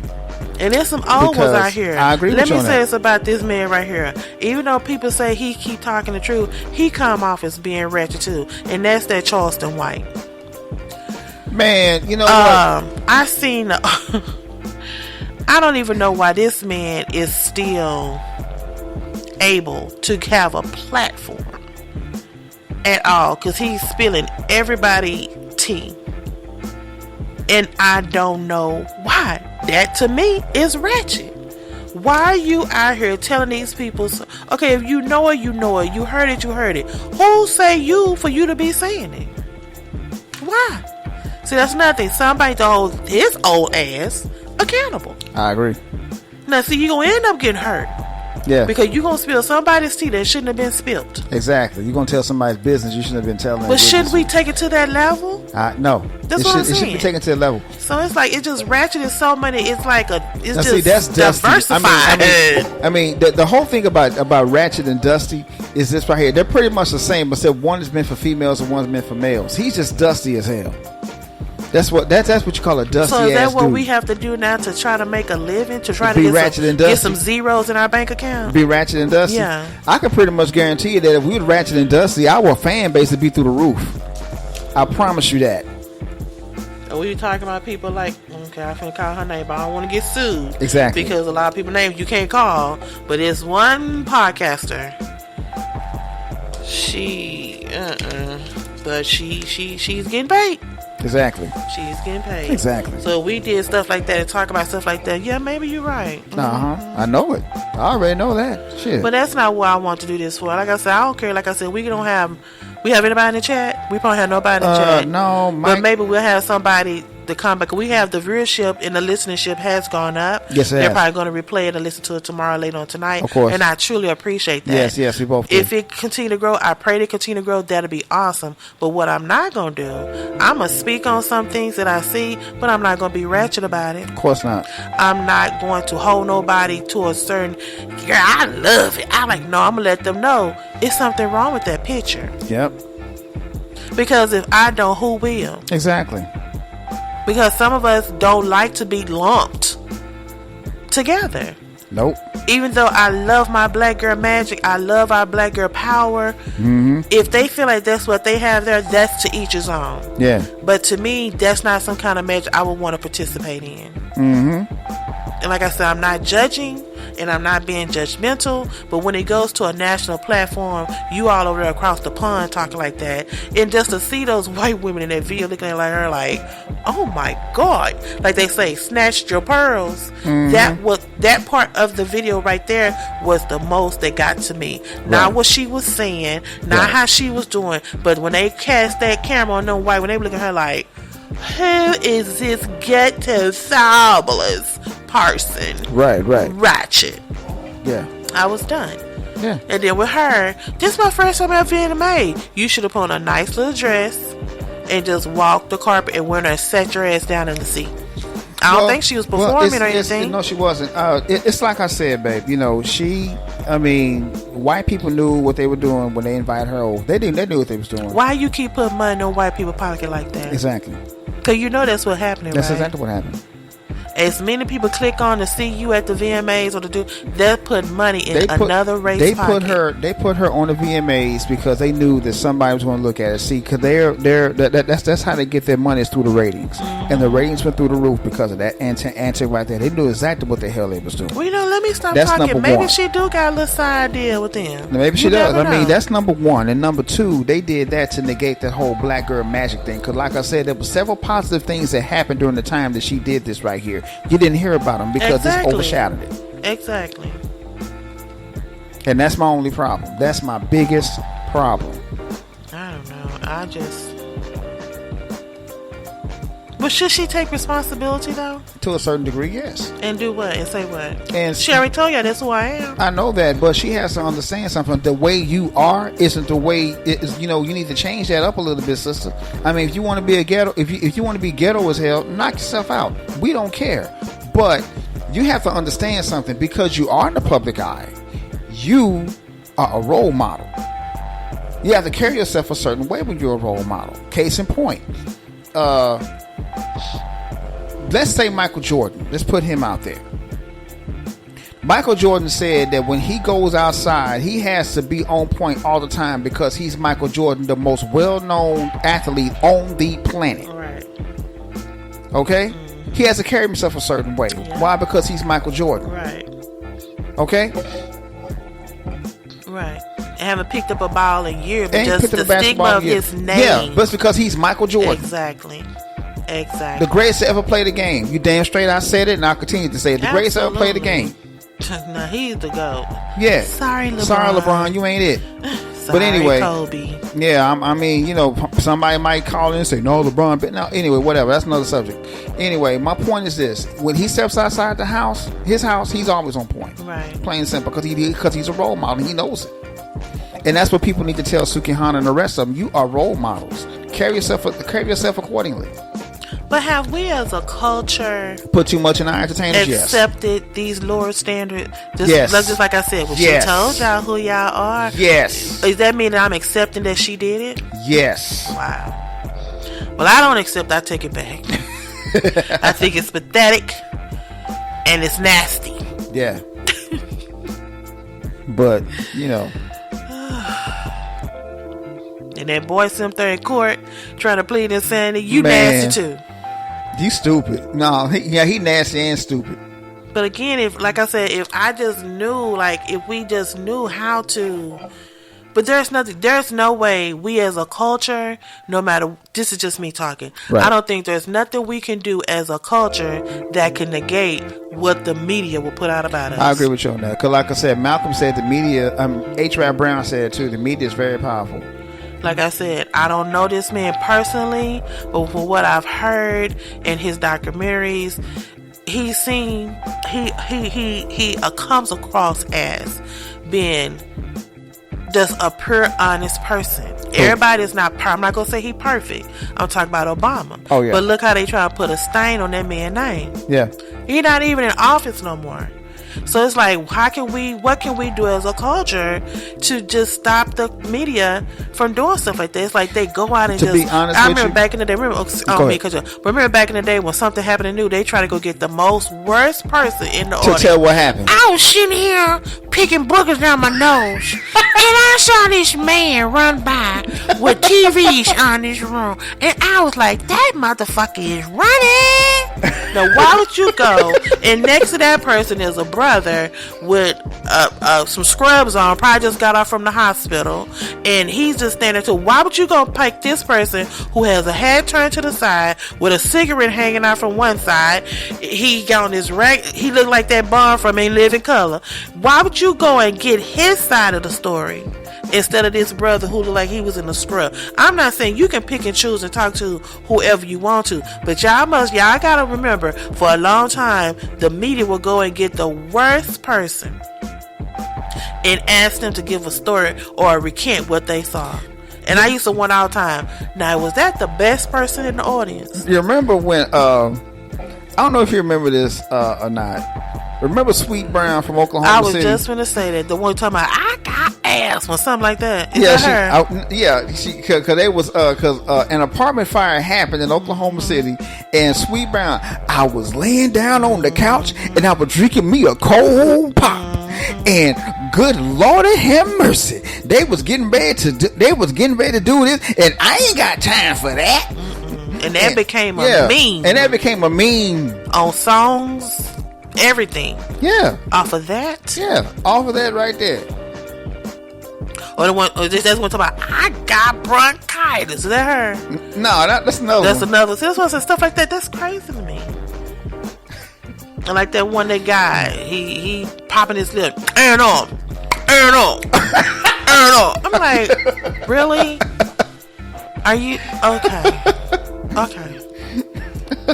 And again, it's like, do they tell these newscasters, find the most ratchetest person that you can find, and we gonna put them on front, and we gonna put them on the camera?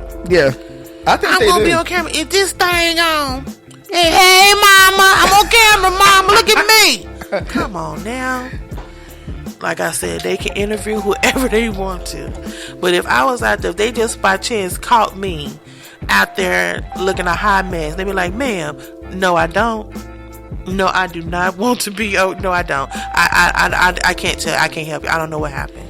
Yeah. And I could be standing there the whole time. If I know that I'm looking a hot mess, I would not put myself in that position. That's on film, people. Speaking of hot messes, earlier today, oh my God, babe, could you please elaborate on this, please? Because I don't want to have nightmares tonight at the hair store.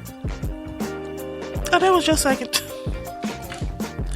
That was your right. Okay, like I said, I don't. As my husband alludes to damn near every week, I'm a plus size woman. I'm a big woman. Yeah. Pretty much been all my life. I have never been thin, small, little, nothing. She's a sexy big woman too. Show you right. And I try to carry myself to a certain decorum in what I wear. I didn't see her face, but I saw her from behind. And I saw this other one from the front. Oh! This lady had on a dress that had a hole right by her belly. What we call the fupa. Mm-hmm. And when you walk, you can pretty much see the hers. And of course, y'all, on her hoo-ha. But this other one, she like somebody took a bag of flour, dipped it in chocolate, put a little halter top that got stuck under a layer of fat on her back, and some shorts that was so tweeted up her ass, didn't think she had on shorts, and she came out in the public like that. Now I know it's hot outside, but it ain't that damn hot.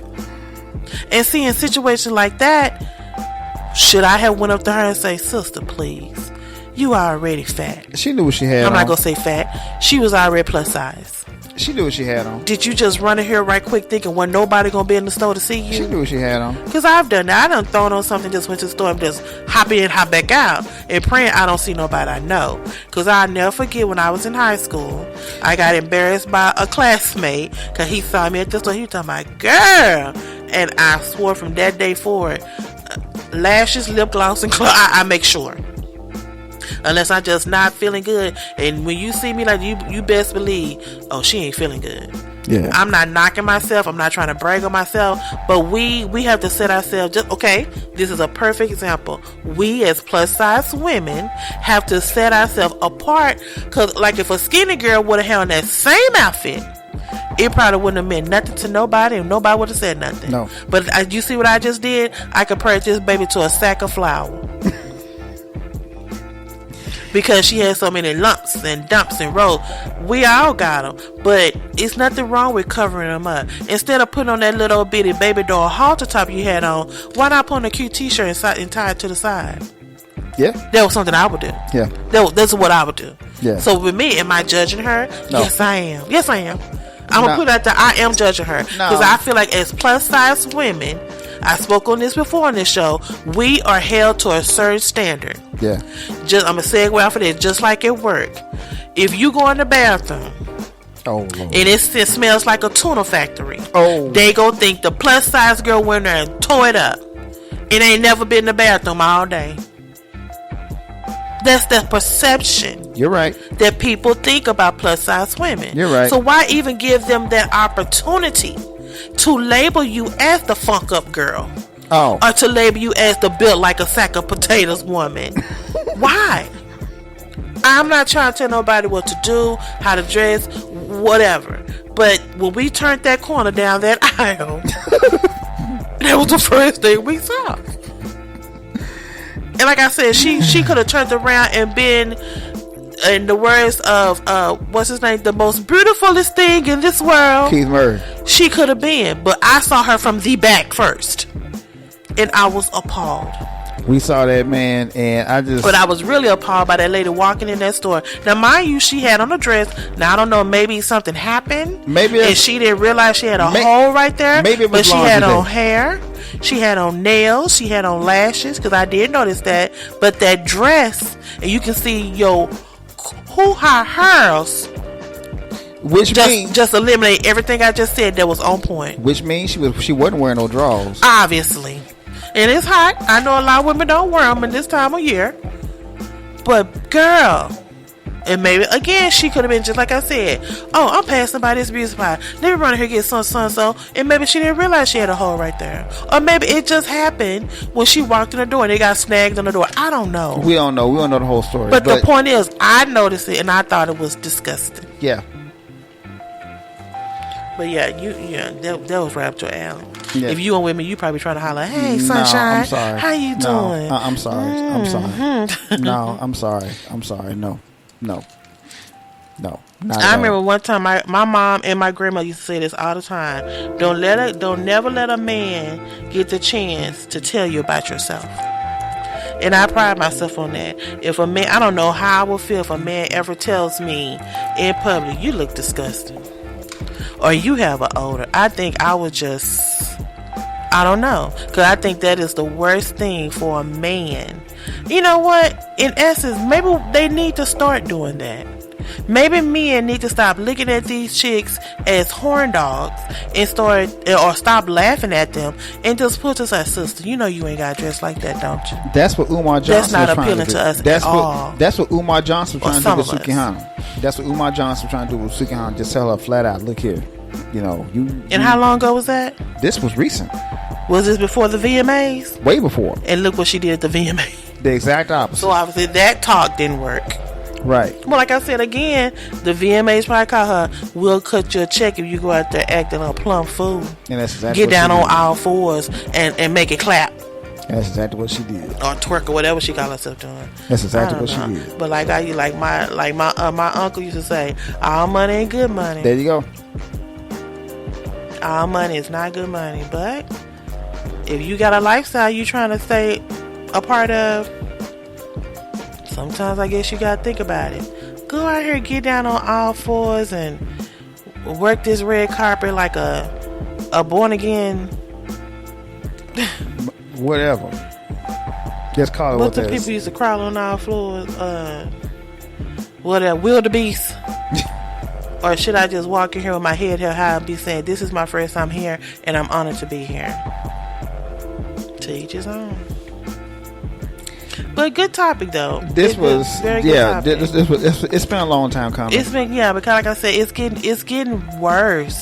I mean, like I said, It's getting and I've worse. said this on several occasions on this show. Sisters, stop coming outside the house with them bonnets on your damn heads. I don't think that's gonna ever change because so many people don't say it. And Monique did a very, very very nice word on it, and it still happens. I don't think it's gonna ever. Bonnets, pajamas, and house shoes. I think that's just a given. I really do. I really or some wish. people might just be doing it because somebody's asked them not to do it. Yeah, probably so. You know, but anyway. But if anybody would have told, I'm gonna say this and I'll be done with this topic. After what she did across the pond, if anybody would have told me that girl would have came back and did something more ridiculous than that, I wouldn't have believed it. But here we are. Here we are talking about it. And that's why I keep saying it's getting out of hand. It's got out of hand. It got out of hand years ago. But I must admit, I'm devil's advocate here. When all that mess came out about Lizzo, where is Lizzo now? You ain't heard shit from her? I'm glad she had a platform. She was representing for the big girls, but sometimes, Lizzo, you gonna have to start playing in your own field because sometimes. Well, let me say this about you gotta Lizzo. be like, you know what? Take it with a grain of salt. You know what? Let me say this about Lizzo. You know, I listen to some of her music. I like some of her music. Me too. She's hella talented. Absolutely. And I'm just gonna go ahead and say, and a lot of dudes might not agree with me. She's a very pretty girl. Yes, she is. She's absolutely beautiful. Definitely. I mean, you know, just because she's big don't mean she can't be pretty. Already. That's bullshit. You know, you ain't gotta be a size 3 to be fine. Nah. Absolutely. You know, I mean, she's pretty. She's attractive. She's very pretty. Very. And talented. And hella talented. Yeah. Smart. Hella talented. Came up by her bootstraps because she was literally living in her car. Yeah. So, you know, that being said, man, you can't help but give her props on that. Now, those accusations about her, unless I was a fly on the wall, I'm not going to say she did or didn't do it. I don't know. But I'm going to go ahead and say this about those accusations. Nobody can make you do something that you don't want to do. That's true. Plain and simple. Well, they hanging a big So down. I don't give a damn how much money. If somebody told me to eat a banana out of somebody's asshole, that banana gonna stay in his asshole. But that's just me. I don't give a damn how many zeros you put on. I got a thing called dignity. But anyway, you know, she's hella talented, man. You know, and I hope that, you know, if she's guilty of those things, I don't know what to tell you except get you a good ass lawyer. If you're not guilty of those things, I wish you the best in your career. Plain and simple. Yeah. So, and I also will say this: you ain't gotta twerk all the time, sister. You got the talent to negate all that. Okay. Plain and simple. Keep your clothes on. Everybody don't want to see all that. So, you know, just, you know, be a lady first. Plain and simple. Just like my wife said earlier. You know, be a lady first. But you know, there's also, I'm gonna say this, I keep saying this, but I think a lot of these girls, women, are doing this for clout. Because I just remember Suki Anna and Sexy Red has a video out together, don't they? Yeah. I think it's for clout. No, I think it's for clout, and I think it's for money. No, they're not doing that for you clout. Sit down in your house and look back at this video, I would love to know, what are they thinking? Have you heard the way they talk? That's what I'm saying. I think it's for That's clout. not for clout. I don't know. No. That's not for clout. Ain't no way they gonna talk about Trust me, that's how she talks all the time. Ain't no wrong. I had like 2 or 3 different STDs. Exactly. What? Yeah, that's how she talks all the time. I like it raw. What? Okay. But you know, that's how they are. Plain and simple. That's how they are. That's just how they are. But what do we do? Nothing. And nothing we can do because you know, me and you both know that all black women don't talk like that. No. We both know that. All black women don't think like that. We know that as well. You're living proof of that. You got 3 degrees. So, okay. So, with that being said, I know, like you just brought that up. Everybody's not for school. Right. I agree with you on that. Everybody, you know. I agree. A lot of people want this 15 minutes of fame. I agree with you on that. Is this 15 minutes of fame they trying to capture before it wears down? I don't know. I guess we'll find out, won't we? So you cannot tell me that these young sisters are okay with the perception that is coming off their name. I think they know. I think they know. I think they honestly know, but that's just my personal opinion. I'm done talking about it. All I can say is do better, ladies. Yeah, and exactly. gentlemen. Me and too. Don't leave them out too. Don't leave them out because they're the one promoting this bullshit. Do better. But anyway, do better. Again, good show subject, baby. This was wonderful. Like I said, it's been a long time coming. It need to be talked about. So, as usual, y'all hit the like button, subscribe. I had a QR code. I forgot to put it up here, but I'll put that up here on the next show.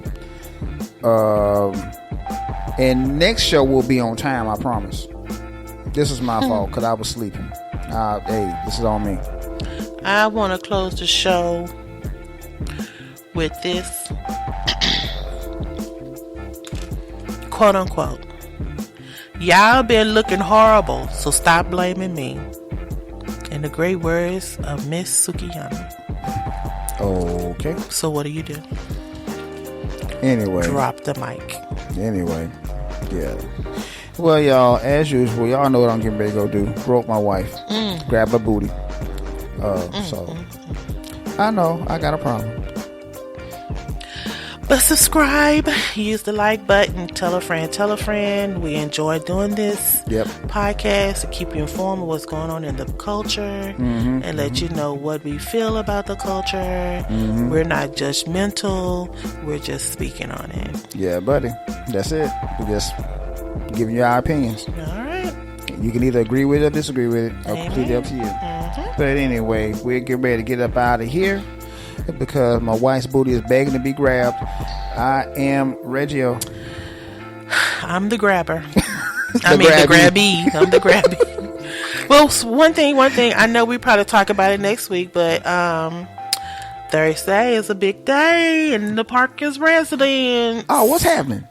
It's Reggie O's birthday. Oh, yeah. Hell yeah, boy. The big 5'2". So keep him prayed up that we will celebrate his birthday. We both got a birthday day, but I do want to take him out and have a good time. So hopefully we'll be able to tell y'all what we did on the next show. But happy pre-birthday, my love. Thank you, baby. I appreciate it. And wishing you many, many, many more. Hell yeah. Yeah. I can honestly tell you, and this ain't just me saying this because she's in front of me. I love my wife. I know that sometimes I get on her nerves. Oh, damn, she ain't got to agree. We keeping it 100, right? Yeah, you got a point there. Okay. All right. I know that I get on her nerves sometimes, and, she gets on mine sometimes, but, oh, yes, she does. Yes, she does, y'all. But that's my baby. I wouldn't trade her for the world. I have not been happy. I'm just being real. I can tell you right now, when I tell you that this woman is my best friend, I'm not lying.